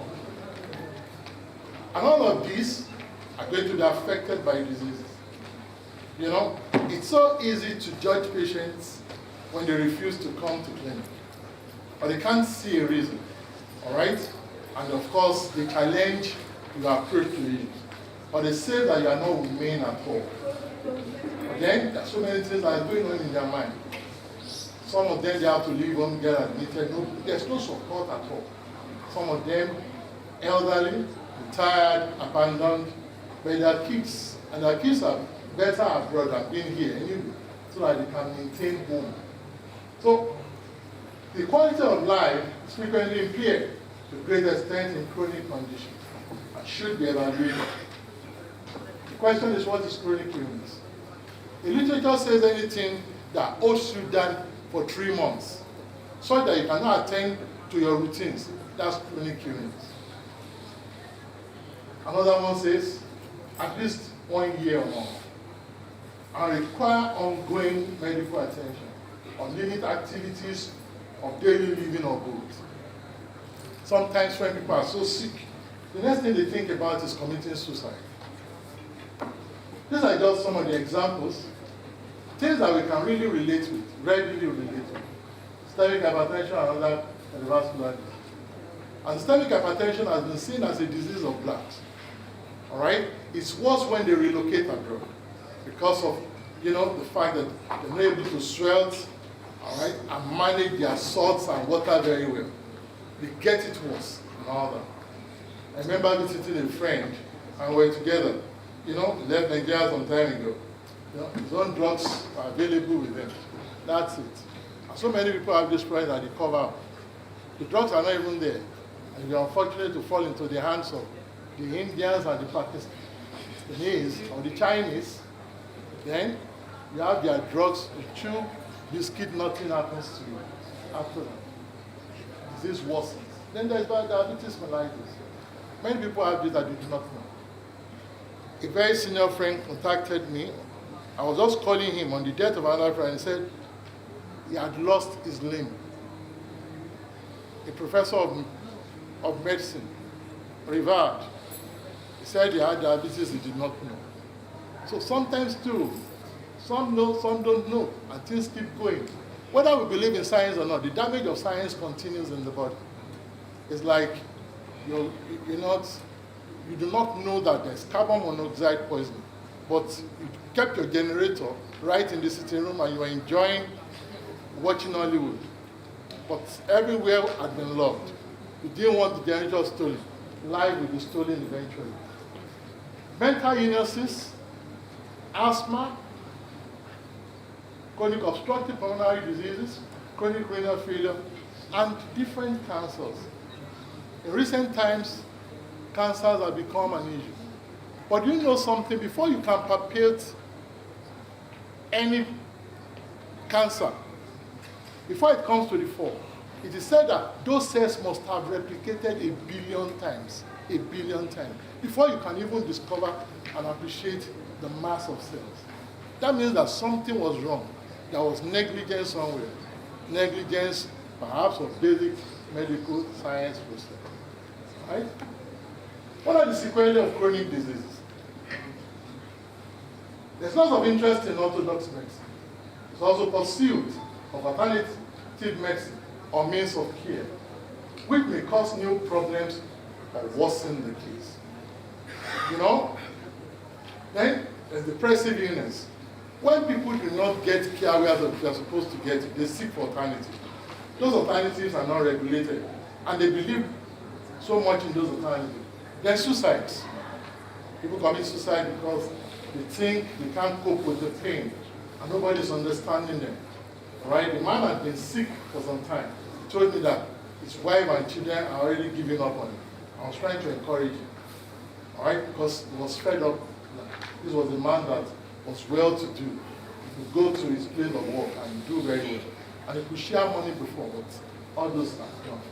So there's also economic impoverishment for individuals, families, and societies. The cost of taking care of cancer.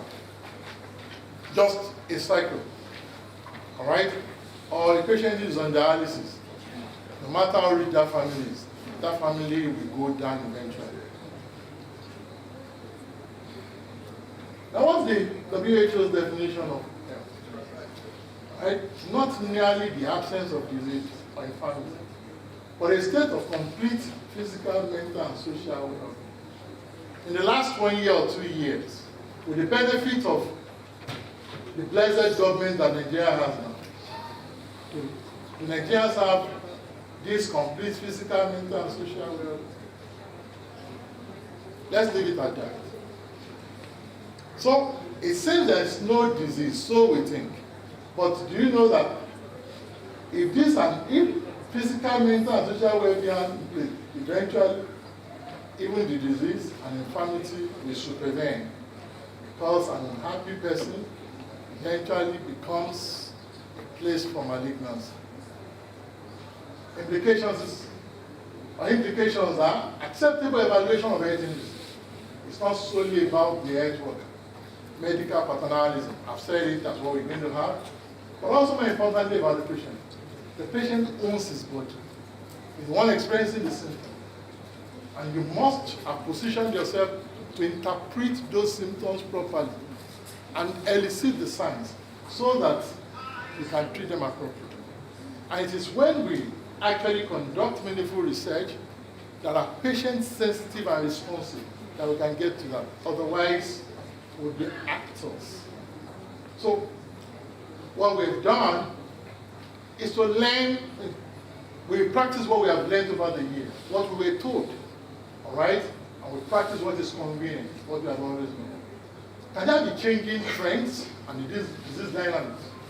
Fancy a new approach to management modalities. And I think the Western world has really moved forward. Now, what's the quality of life? It's actually more complex than we think. The WHO defines the quality of life as an individual's perceptions of their position in life, in the context of the culture and value systems in which they live, and in relation to their goals, expectations, standards, and concerns. There's no sermonizing that can change the value a man has had for over 50 years. All he sees is a small child is talking to him and trying to encourage him. He doesn't care. The thing is, his quality of life and job because of what he's going through. You can imagine an amputee, a double amputee from diabetes mellitus. He finds it unreasonable for him to, be excited the way you think. There are issues. He can't go to see his friends anymore. Right? He's not in charge of his account anymore. He has to send someone. The things that are personal to him that he cannot drive the best of his cars anymore. So whatever you tell him, his quality of life is affected by so many things. He doesn't sleep overnight because he has now become his own self. So it's a feeling of overall life satisfaction as determined by the mentally alert individual whose life is being evaluated.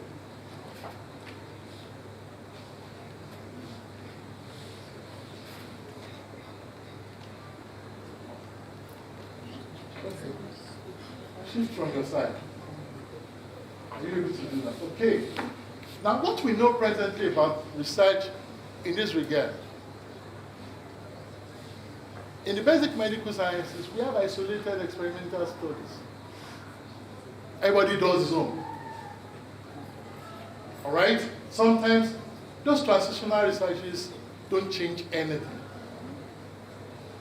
Then there's the danger of hospital confinement syndromes. And everything we do in the hospital, we think that represents the world. Like a child, right, who was taken to a supermarket. But for one reason or the other, there's this rule that the child cannot enter the supermarket. So he keeps watching from the window. And he has a story to tell his siblings about how great the supermarket is, even though he was watching from the window.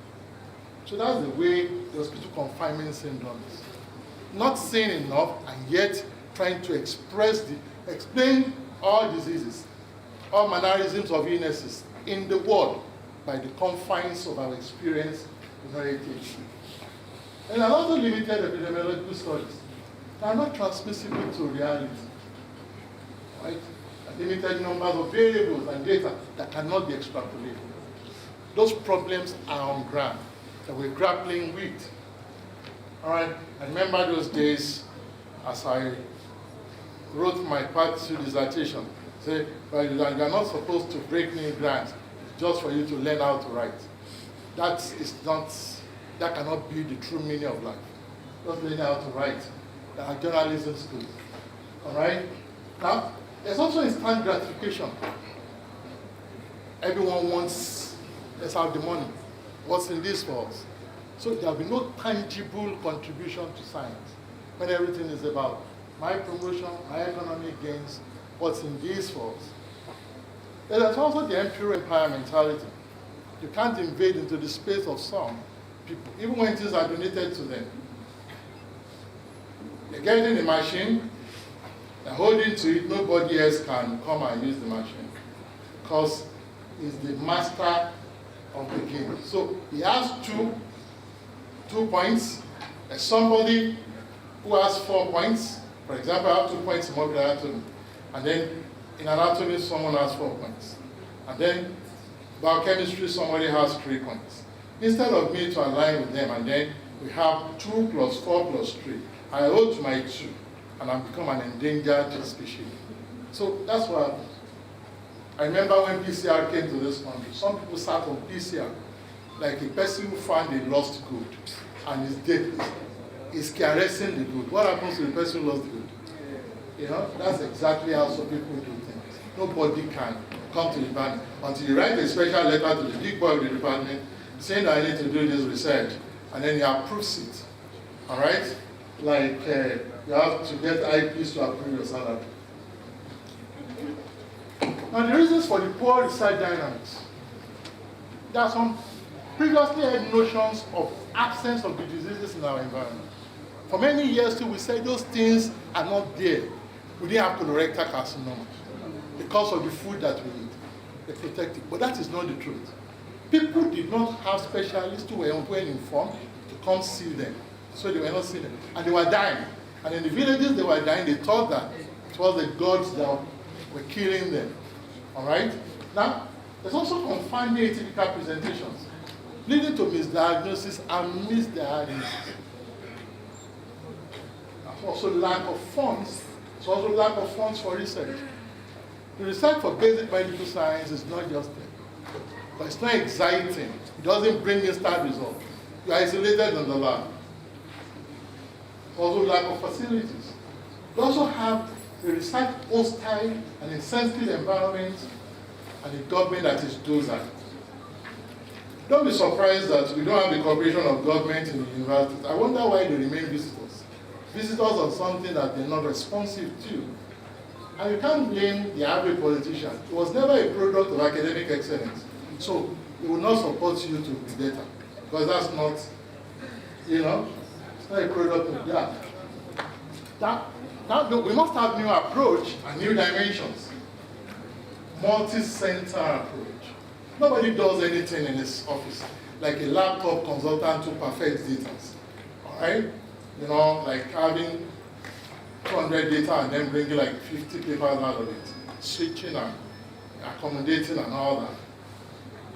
Because when we do multi-center studies, really, even at basic medical science level, that would be a rich population to look into of different dynamics. And then it enhances the credibility of the research. And then there's collaboration. Now, in my department, we can talk about the story of collaboration. I remember, you know, the privilege of being in a pathology department in Leeds, and then also in New York, and I came back. I came back annoyed with the system that produced me, not because I hated the system, but the system does not want to change. So I said in an academic meeting that we need to get departments abroad to come and mentor.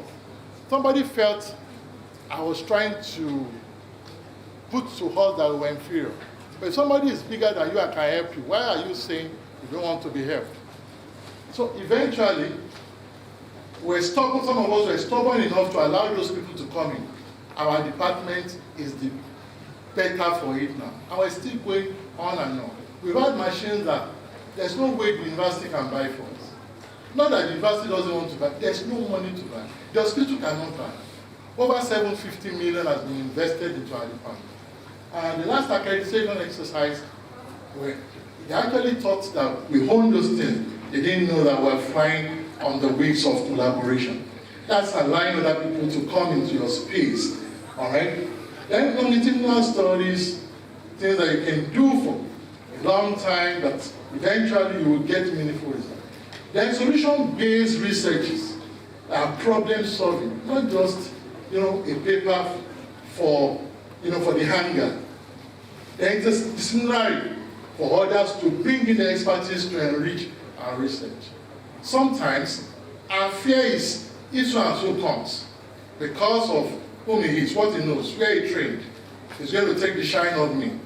So why will I, the dominant figure in this department and in this faculty, allow that small boy to come into this place? I don't want his contribution. And so, what we're supposed to have, we have thrown it away. And so we become the sustained local champion that we chose to be. Now, how do these chronic diseases arise? I mentioned misdiagnosis before. They're poorly managed or frank mismanagement. All right? Then chronic diseases have an issue. But every disease has 7 stages. The problem is, it moves from one stage to the other. Sometimes it is the earliest stage that kills them. Why does that happen? Nobody bothers. We only use the knowledge that the whites have given us, and then that's what we run with. The ability to purchase drugs due to weak or poor purchasing power. Then inappropriate distribution of health facilities. We will not need these health facilities if we had labs that had informed us appropriately and everybody was well informed. The health facilities will not be necessary because we have been proactive right from the word go and everybody is informed. Then there's the compartmentalization syndrome of professionals. All right? Everybody wanting to hold to what it has and never learning from another person. Then there's the universal specialist syndrome of managing patients. All right? Morbid anatomy is wanting to do an appendectomy. You can imagine how that would be. All right? There's also the science and symptom specialist approach. All right? Now, let me quickly show us some of the things I came up with. If you check on the internet, there are really no called basic medical sciences that incorporate so many professionals and multidisciplinary entities to highlight how diseases come about and how they progress. All right? The ones that you're going to see, you'll see the public health experts. All right? Also driven by research grants. And there's so much money in it. They are the ones that will try to do those things. And so what they will do is a butterfly approach, and then they will have a conclusion. All right? Look at this now. This is something I have to do. Sorry. Okay, the first one, Thomason and Zank, diabetes, hypertension, lipidemia, depression and anxiety, with 675 participants. Obviously, this is not a basic medical science. So, they've not told us why a child at the age of 10 years who has lived a clean life as it were, and there is no family history of diabetes, come down with diabetes in life. And how will it proceed differently in that child? When will the comorbidity setting, what is actually the basis for it that we can allude to, that we have found out in the lab? It's nothing like that. Systemic hypertension. In those days, we didn't see much of this except there's a renal disease in people less than 30. But do you know that on a campus now, by the time you move from, I just say I crisscross to health sciences for a part 1 course, and you have thrown it back to science. In the second year, you have picked something very difficult for you to manage. And so the person gets out, always an delegate of e-health by the time of his induction. But so many things can put this in proper perspective if we are addressing them the way we address them. If we convince the administration that things that they will reorder without evidence-based conclusions, nobody will take anyone seriously. It's also trying to talk. Asthma, arthritis, diabetes, heart disease, they had over 13,000. Those obviously will not come from a single hospital. All right, multi-center, better than the first one, and then adverse health risk behavior. You know what? The average black will tell you something will kill. Let me enjoy my life. All right, something will kill. But before that thing kills, suppose it also wastes the person. So smoking, can we prove it in experimental animals over some time? I will then prove it to people smoking that it goes beyond what you just read. This is real. Come and see an animal that is close to you in constitution, that was subjected to this, and see what has happened. Obesity too, right? It used to be a good way of life. Of course, with the good government that we have, obesity is not fanciful anymore. It is getting cured without the doctor's touch. And there's also physical inactivity, heavy drinking, alcohol, and all that. On and on like that, tension, diabetes, congestive heart failure, all these ones are not physical exercise. They try to touch the problem, all right, like the tip of the iceberg, pretending to be addressing health issues, but they've not addressed anything fundamental. Now, there are some with good conclusions, good quality of life, all right, that they also did. If you look at this also, there is none of this that is a basic medical science, and that is it. Over the years, it's not something they want to do. There's no money in it. The pharmaceuticals will not support it.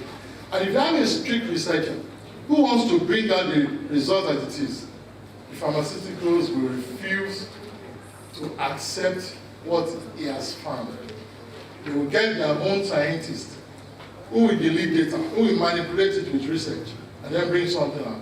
You must have seen retractions from Lancet, from eminent journals, and it will amuse you what they did with scientists, how they gave them 5-star hotel accommodations with their families, how they went on summer. And when you go on summer and you have all that, you must keep quiet or you'll be quieting forever. So things like that. Now what should, on our side, what should our research engender about chronic diseases and the patient? We must do research that will lead to individualized and precision care, addressing the patient's constitutional peculiarities. No two patients are the same. There's something different about them. And we must explore to find that difference. Why will this outcome be like this? Why will the person behave like this? Even when the patient has died, what will we explore in the living relatives that will tell us the truth about this person so that this does not happen again? All right? Why is it that something is showing up at a very late time? Of course, when you try to do that, you will meet the naysayers. In 1982, a scientist went to a meeting in the UK, and he said, from his experience, when he treats the lymphoma of the mucosa in the gut with antibiotics, that he was treating H. pylori then, that the lymphoma just disappeared. People said that that's impossible. But they then found out that that was true. For many of the cases, that was true. Somebody was doing it, and somebody that came to say it, it upset them. So we are going to upset the traditionalists who have always held ground and who feel that they cannot be questioned at all. Then we must also do things that will enhance the quality of life, so that the patient, by his own perception, without exaggerating, without trying to impress us, says this new approach is what has made my life worth living. I'm not committing suicide anymore. Doctor, I'm just beginning to enjoy my life. Then it also put an end to obsolete practices. Sometimes you have to be paid not to bring some things out. Because in today's world, the pharmaceuticals must sell their drugs. They just must sell it. I remember there was a conference we organized some years ago. And I saw how the pharmaceuticals were spending money. And if you're a poorly paid lecturer like me, whose employer should not be celebrated at any time, and you have to tolerate the government that you have. You know something, sir? I said poorly paid lecturer with a designer suit.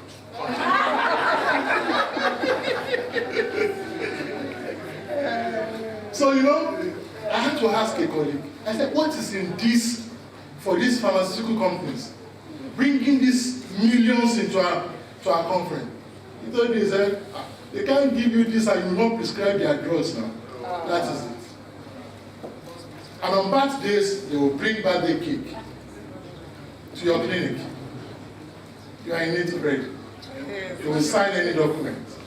Particularly if it comes at the end of the month like this.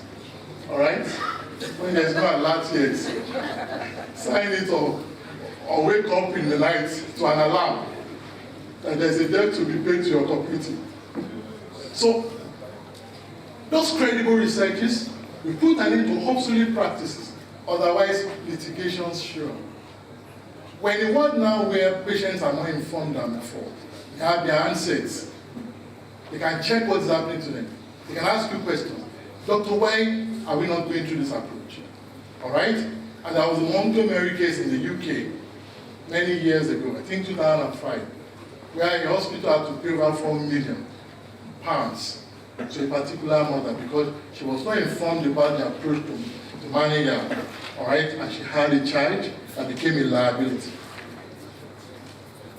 Now, what type of researches should we do in the basic medical sciences today? They should be value-added or transformational researches that will promote, elicit change, or there will be a reorientation to redirect our reasoning, purpose, and engagement. Only few people will ever have time for this.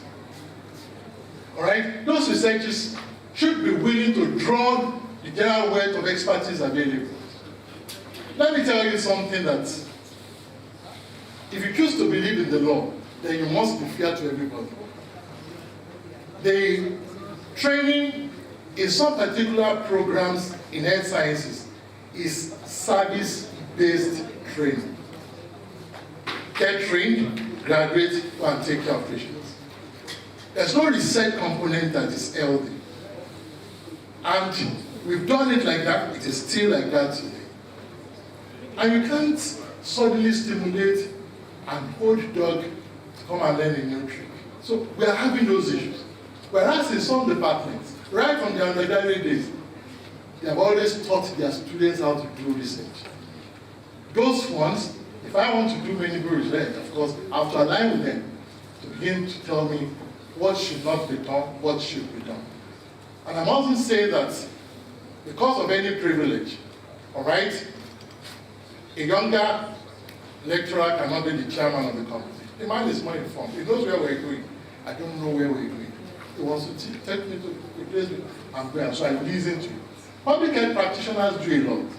All right? They know how to do statistics. We bring them in. Otherwise, our conclusions, analysis too, be quite fraudulent. And then scientists across board, we bring them across. The Prostate Cancer Transatlantic Consortium has done very well in this regard. They do basic medical science research. And even if you speak Yoruba, all right, or you teach Yoruba as a lecturer, and you think that you want to have a place in it, and you just explain what you're able to do, you're accepted. There are people from chemistry department who are with us adding value. Then you must address the needs of the chronic disease patients one at a time, starting with the commons. Systemic hypertension is still a problem. People are having stroke more than before. They can't afford the drug. Some of the drugs are fake drugs.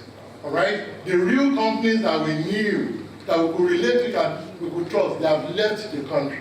All right? Because Nigeria is a very hostile environment. Very hostile. All right? So they've left and all. Then what the research should seek to unravel what causes chronic illnesses in our environment, as against the inherited dogmas from the Western world. Sometimes the wise do not tell the true narratives. They tell us what we must believe, so as to serve their interest when they force us to relocate after devaluing our currency. And so, in learning, we go and serve them. And so they lie to us about this. We really do not know what the indigenous diseases are. Many of us don't know. Even the values in the lab. Sometimes we contest the values. right? You know, sometimes I contact my colleagues and I say, please help me to interpret this report. And I can't see the standard of the comparison, so there is a problem. Now, what are the evolutionary patterns? We must try to study them. Perhaps in experimental measurements that are close to man, and it's not just one. In a revived university, I was an external examiner, and I remember that one of the master's candidates will use just one animal to do a research, and that was a master's student. I won't mention the university, I won't mention the program. I cannot be a lawyer. Now, how do we forestall the progression? What are the comorbidities? And how do they change the scenario for individual patients? It's a different thing when you have systemic hypertension versus when you have systemic hypertension and diabetes. And then somebody has COPD. All right? Or somebody has sickle cell anemia and yet has a lymphoma. How do you manage it? And it's not making the person a specimen of the barrage of drugs. It's taking care of that patient in the context of what you have demonstrated before and you are translating to that patient. Not a gamble. What are the critical events that lead to transformations for our own patients? What are those critical events? For example, liver cirrhosis. At what time will it indeed translate to liver cancer? What are the things we must work hard for our Nigerian patients, for Southwest patients? Where have we demonstrated this? Where have we seen it for so many? And we can say assuredly that this is what is happening now, not guesswork.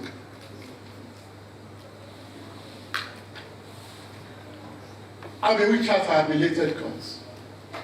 There are so many things that we have departed from and not doing anymore. I know we talk about the times of Grillo and so many people. Maybe they were more comfortable then. We are troubled now for so many things. But then, we must go back home. That's where we belong. So how may we chart our belated course? Accept the fact of a gap and absence of necessary duty. A gatesman watching over a house in the night, who has a dream to tell his master, has lost his job. I think many of us are full of excuses with telling stories of our sleeping when we should be at the duty post. You must be able to seek help by collaborating with other experts, far and near, and be faithful to the accounts of the money. Some people take grants and then they grant themselves the grant again. And they fight over it. All right? I've not mentioned any hospitals. And I talk with others for evidence-based interventions aimed at preventing chronic diseases through responsible change in lifestyle. If you go beyond just anybody managing the animal house, it may be a conscientious senior academic who sees those animals as his own children. And so none of them must die.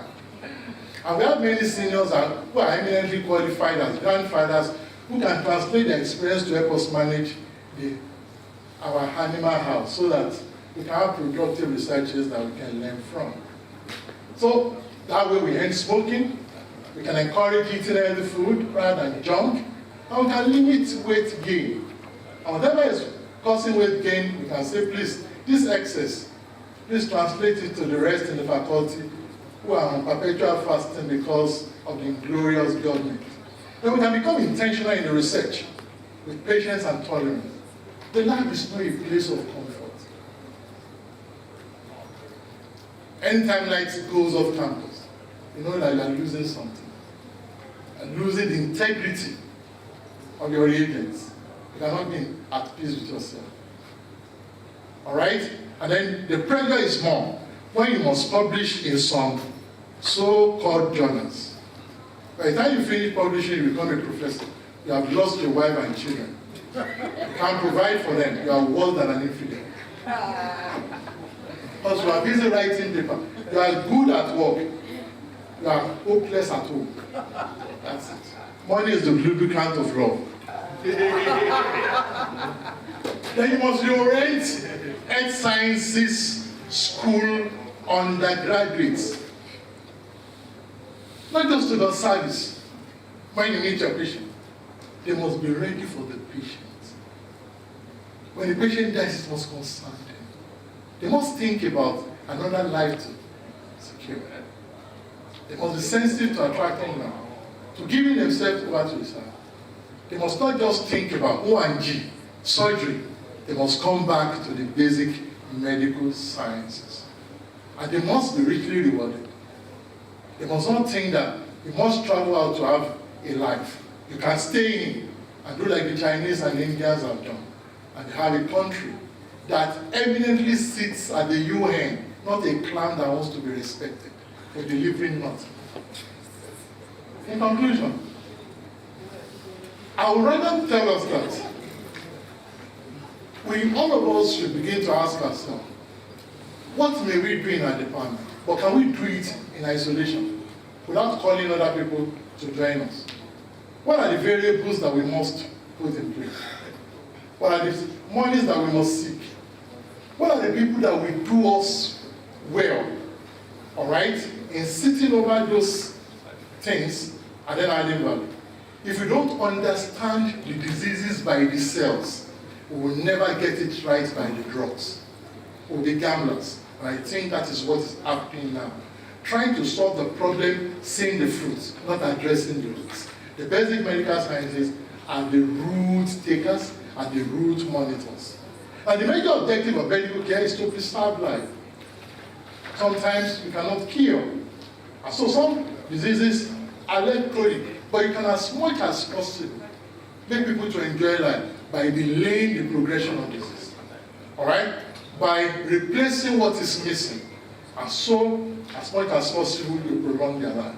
The basic medical science research is fundamental to the understanding of different disease dynamics, which are not written in the books. And some of them are indigenous findings because some people have endured the test of time, isolation, to be able to find those things out. And also effective management of diseases within the context of individual patients' context and culture depends on the basic medical sciences.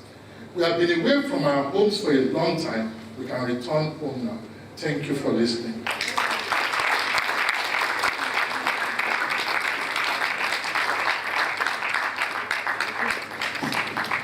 We can do better. Let's put our hands together for the professor for that wonderful lecture. Let's put our hands together. Because of that time, I want to hand over the microphone to the chairman of this session, the plenary session, Professor Anthony Onyegbede, to handle the meeting. Thank you very much. Please, another round of applause for our speaker. He's done a fantastic job, and like I was discussing with the dean beside me, is that Professor Kamolawe is not only a pastor, he's also a lawyer, that if we give him time, he can continue. So, but just about that time, he rounded up. So I said, we are lucky. So thank you very much. So, well, before we will take a few questions, but before then, I will invite my co-chair, Professor Olowokere, to do a summary briefly, then I will come back. Thank you very much, sir. Okay, sir. Thank you very much, sir. And I believe that we know that this lecture is coming at the right time. When we have increase in life expectancy, and because of this, a lot of people are coming down with chronic illness that needs to be managed. So for today's lecture, we look at quality of life in chronically ill patients through basic medical research. And the lecture was delivered by Professor Akinwumi Komolafe. So we just summarized the key points from the lecture. He looked at the fact that basic medical research should add value to the society. And he also looked at chronic diseases as one of the major things that affect the quality of life of the people in the community, and also he felt that the medical research should look at how we can halt the progression of the disease and the accompanying consequences. Basic medical research should prevent the progression and change the narrative. He defined the health-related quality of life and looked at the different domains of health-related quality of life as physical, psychological, and social, and also said that chronic diseases affect all these three aspects of health-related quality of life.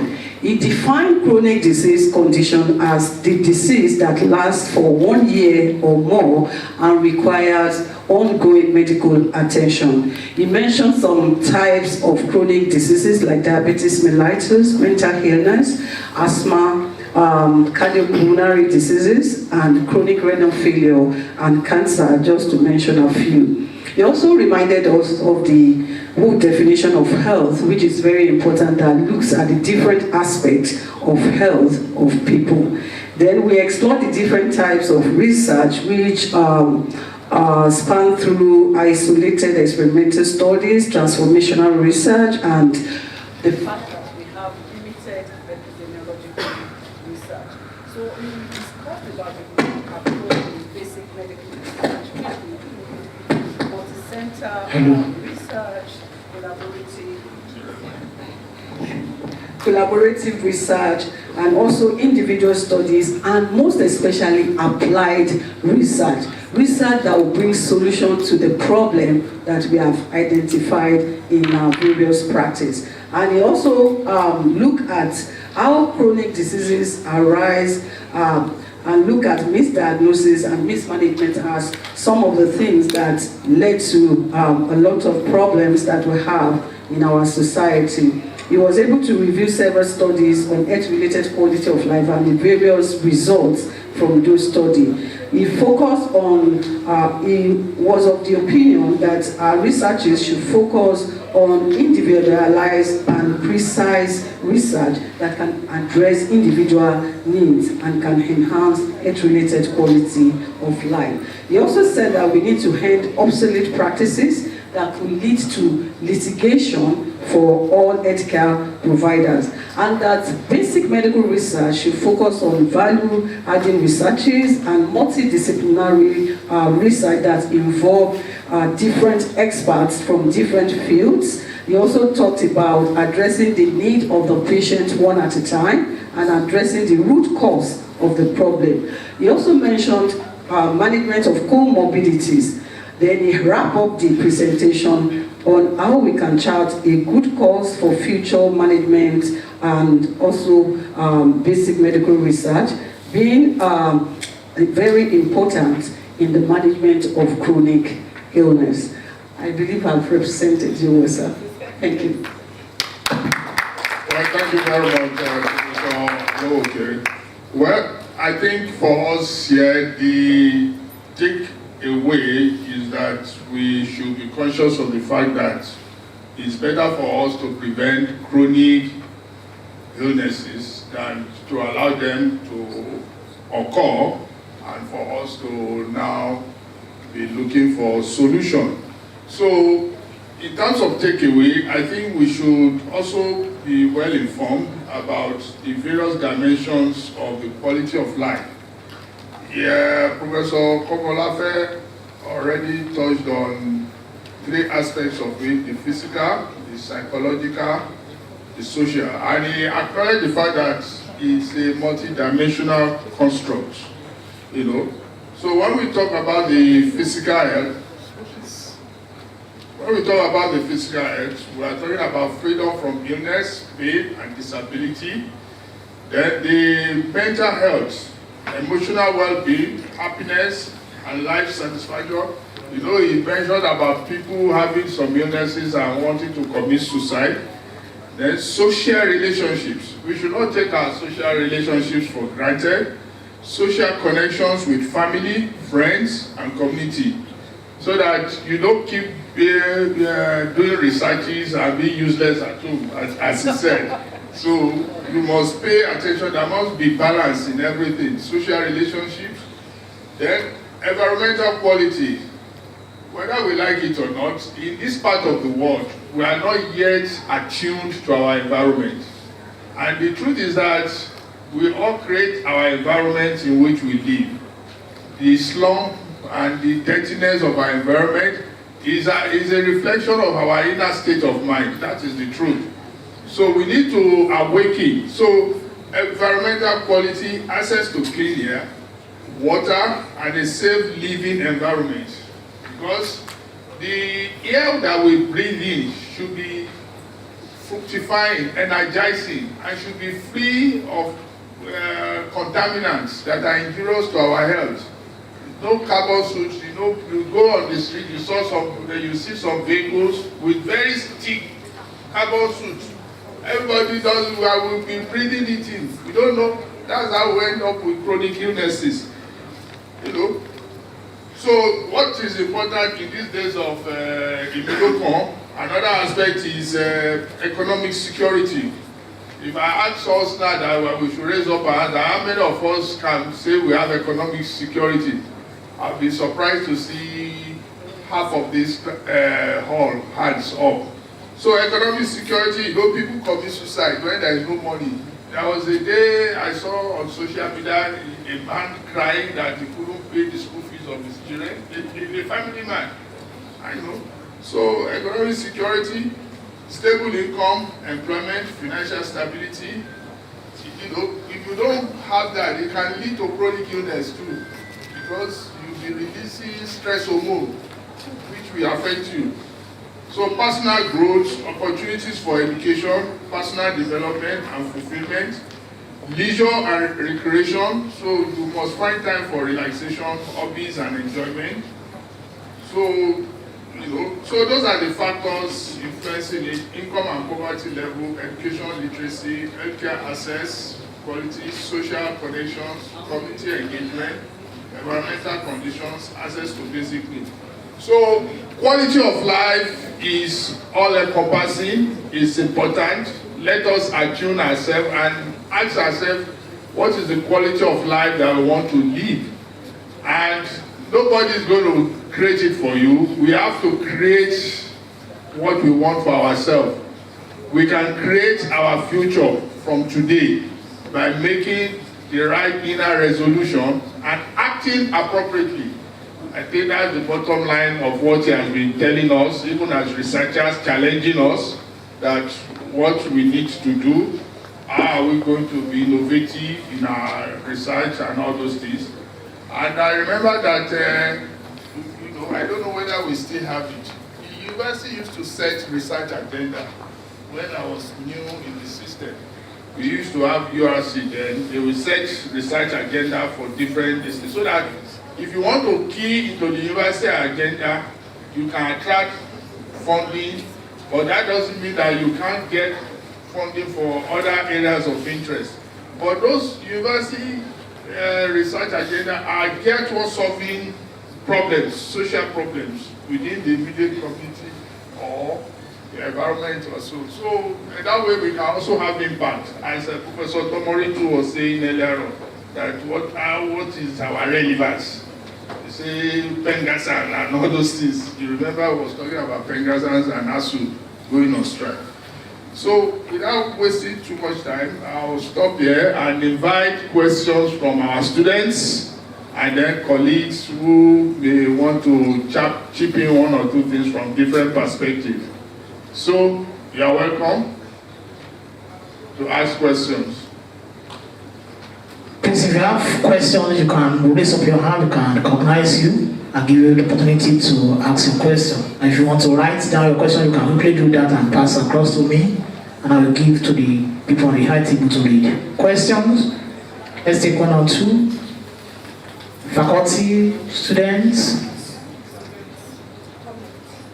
comments, contribution. If are you raising up your hand? We have a comment. Thank you. Thank you very much, Professor Komolafe, for the presentation. I think if you look at what you presented and what Professor Tomori also presented, everything is talking about interdisciplinary collaboration. And I think this is a time as a faculty, we should be looking at what we can do together. Gone are the era when a microbiologist will stay in his laboratory working. A nurse can be in your team. A nutritionist can be in your team. You know, Prof said even a sociologist should come around. Because we're talking about carbon emission, we're talking about lung cancer. It's the only thing that you alone can eradicate. A sociologist must be there. A nurse that looks at the behavior of that patient also must be there. So we need to come together as a team. And I think for every grant that we'll be thinking of, let's look at interdisciplinary collaboration as a faculty. Thank you. Thank you very much. Any other comments or questions from the audience before I hand over the mic back to the chairman? Can I quickly say something in regard to what the last speaker just said? Well, thank you very much for that observation. I just want to let us know that in addition to what she said, we have an opportunity for collaboration, interdepartmental collaboration in the college and domiciled in our faculty. We have this One Health team. You know, One Health thing is a big global phenomenon. And there are some of us who are there, we meet and then we rub minds. So anybody that is interested in joining the One Health team, we can look at things we can solve together from different perspectives and try to have impact across disciplines. Thank you. Thank you very much. Let's put our hands together again for the chairman for the plenary session.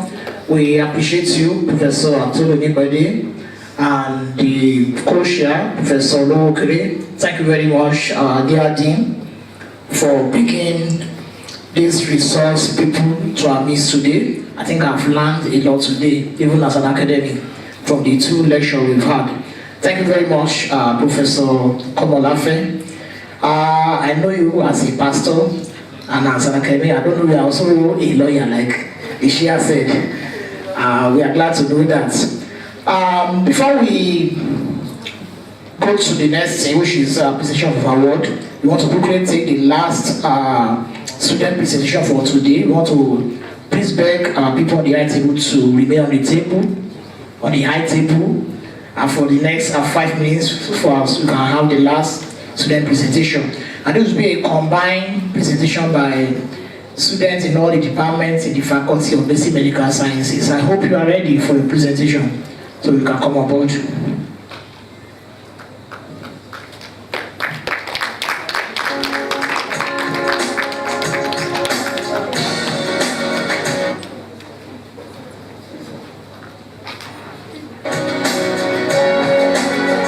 You have 5 minutes for your presentation.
The importance of basic medical research in the health field as Nigerians. Thank you.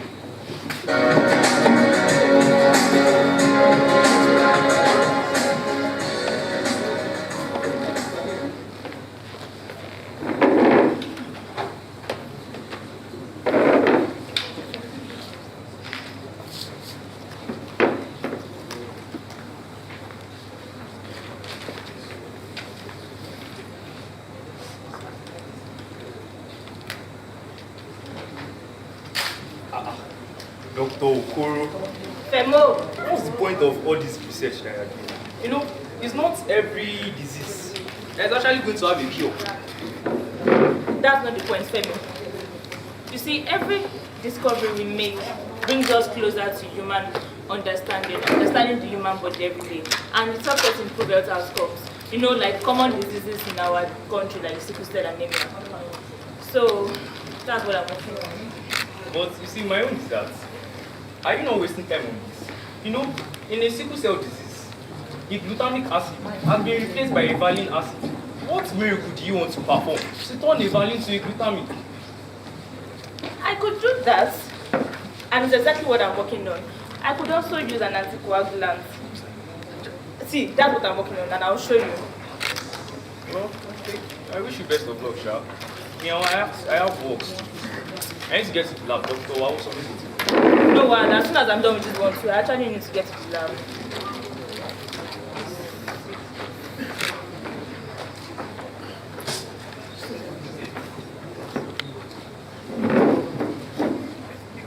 Dr. Adeyemi.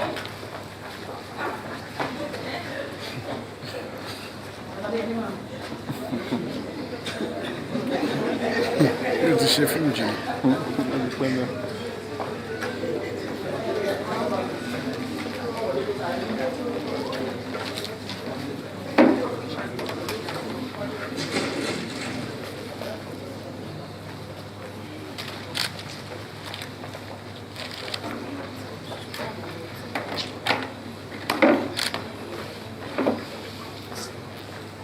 Aisha, what's wrong? See, doctor, I'm tired. I've been in this place for months. Oh, my body's paining me. I'm in pain. I want to have my life again. I'm tired. Please. See, Aisha, I'm actually already working on a medication, a kind of treatment that I think can solve your sickle cell anemia. What type of treatment? It's a particular medication that I think is going to target the particular genetic mutation that happened. And it's going to solve it like permanently, like even your generations to come. You won't see it again. So you mean I'm going to feel fine again? Just have faith. Okay, have you eaten today? I cannot eat. If you don't eat it, you won't take your medication. Alright, please eat then. I'm getting back to work. I'll check on you later. Are you ready, sir? No, I still have to check. This sickle cell anemia thing. I'm almost there. What's your own for?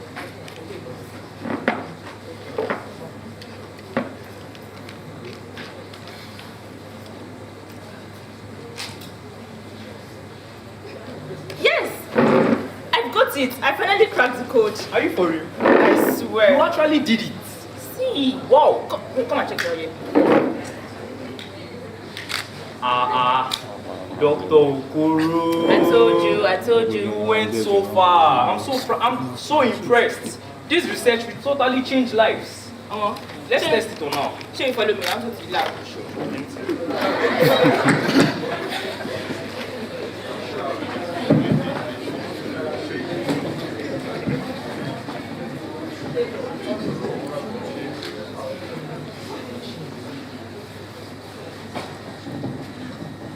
Weeks later, after this medication has been prescribed, there's been a significant change in her health status. And now the team are going to evaluate her to find out how well this drug has affected her.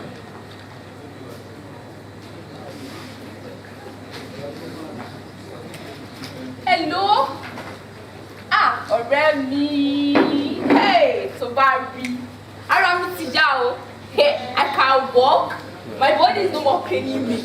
Like, that wedding that we were planning some weeks ago, we are going, no. I'm so fine. Wo ma pe padà, doctor mi wà bí báyìí. Hi, sir. I'm so happy to see you this way. I'm so happy. Thank you. How are you feeling now? I'm no fine. more body pains, Doctor, no joint pains. Wait, wait, where's my only bites? Don't worry.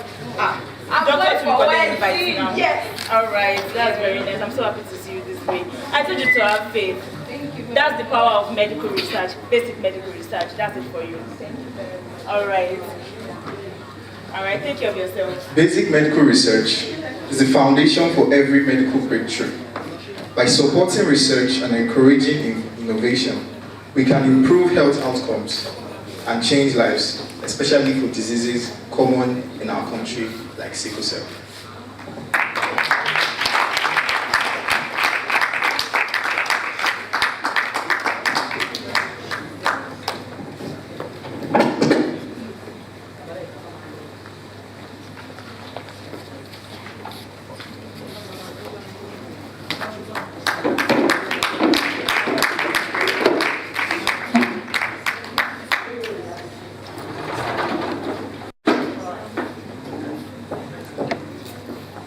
Let us put our hands together for the student presentation. We want to thank you very much, all our students from all the departments in the Faculty of Basic Medical Sciences, for the role you play in today's opening ceremony in our plenary session. So we want to, very soon we bring everything to a close. So we want to thank you for creating time to stay to the end of this program. So the next thing we will conclude now is award presentation to the speaker for today's only plenary session, Professor Akilumi Komalafe. And to do that for us is Professor Ogumba, and to be assisted by Dr. Anoluwapo Olajubu. Professor Ogumba, please come to the podium.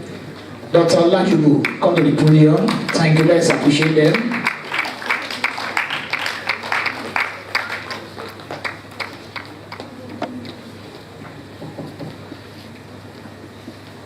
Thank you very much, sir. We want to have our professors join us here on stage. Thank you, sir. On behalf of the faculty, we want to thank our professor, the erudite scholar of today, professional by excellence, for taking us through that basic research that we need to do, telling us about transformational research and putting up everything that has to do with obsolete practices. On behalf of the Faculty of Basic Medical Sciences, we are presenting this to you, sir, Professor Akilumi Komalafe, in recognition of your contribution to the 2024 Faculty Week as the speaker on the theme Promoting Health and Well-being Through Basic Medical Research on this day, Wednesday, 27th November 2024. Congratulations, sir.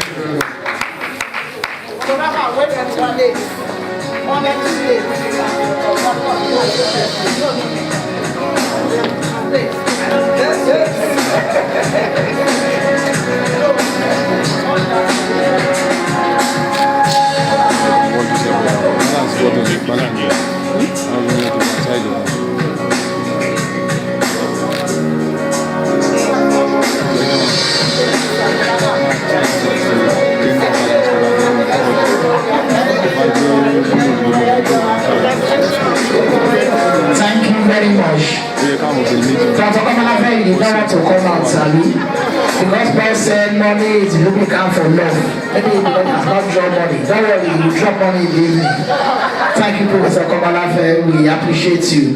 I want to bring the program to a close. So we want to take appreciation as the last thing we do today before we depart here. And to do that for us is our dear Professor Yonoga. Please come to the podium to do the appreciation. Let's appreciate him.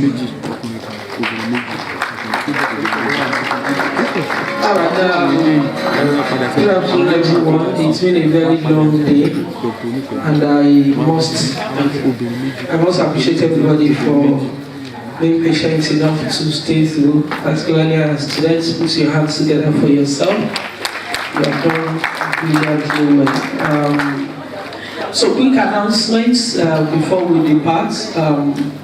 Tomorrow is the main day because this is a scientific community, so we're going to be having our presentations tomorrow. So and we have two venues. The college boardroom is one of the venue, and the other one is HSLTA, the Earth Sciences Lecture Theatre A. So we're going to be using those two venues tomorrow from 10 a.m.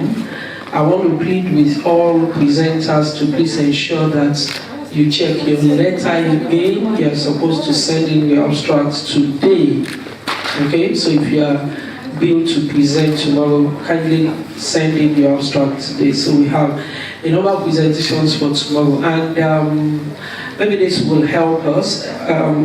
Presentations tomorrow will be assessed, and the best 3 presentations will get free publication in the college journal without paying a dime. All presentations tomorrow will also have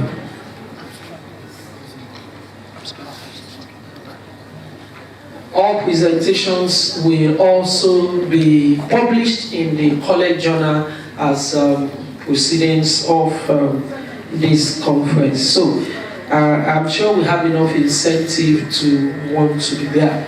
And for our students, you're very much welcome to either of the venues. I'm sure you have the program, so you can check whichever of the topics you're interested in. You can join from 10 a.m.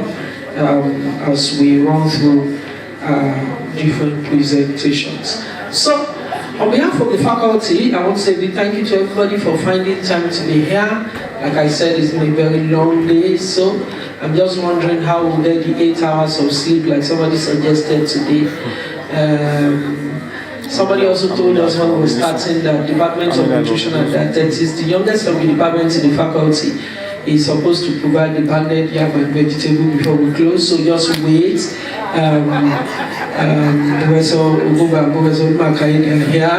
They are the ones in charge of nutrition and dietetics, so please ensure that you get your banded yam and vegetable from them before you leave.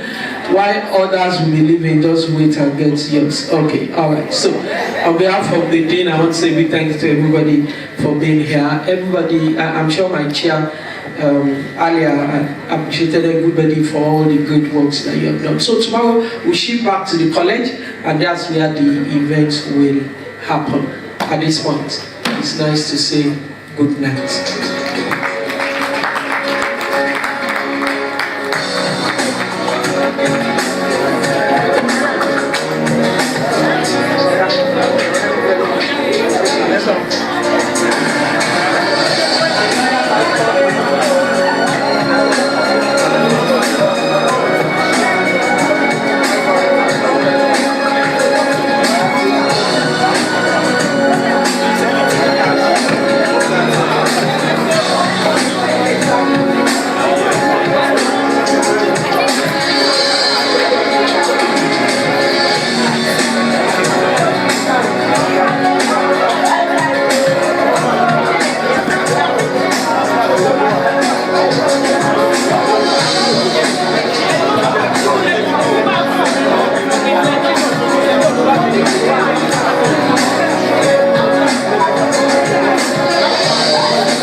I see you, Sujama.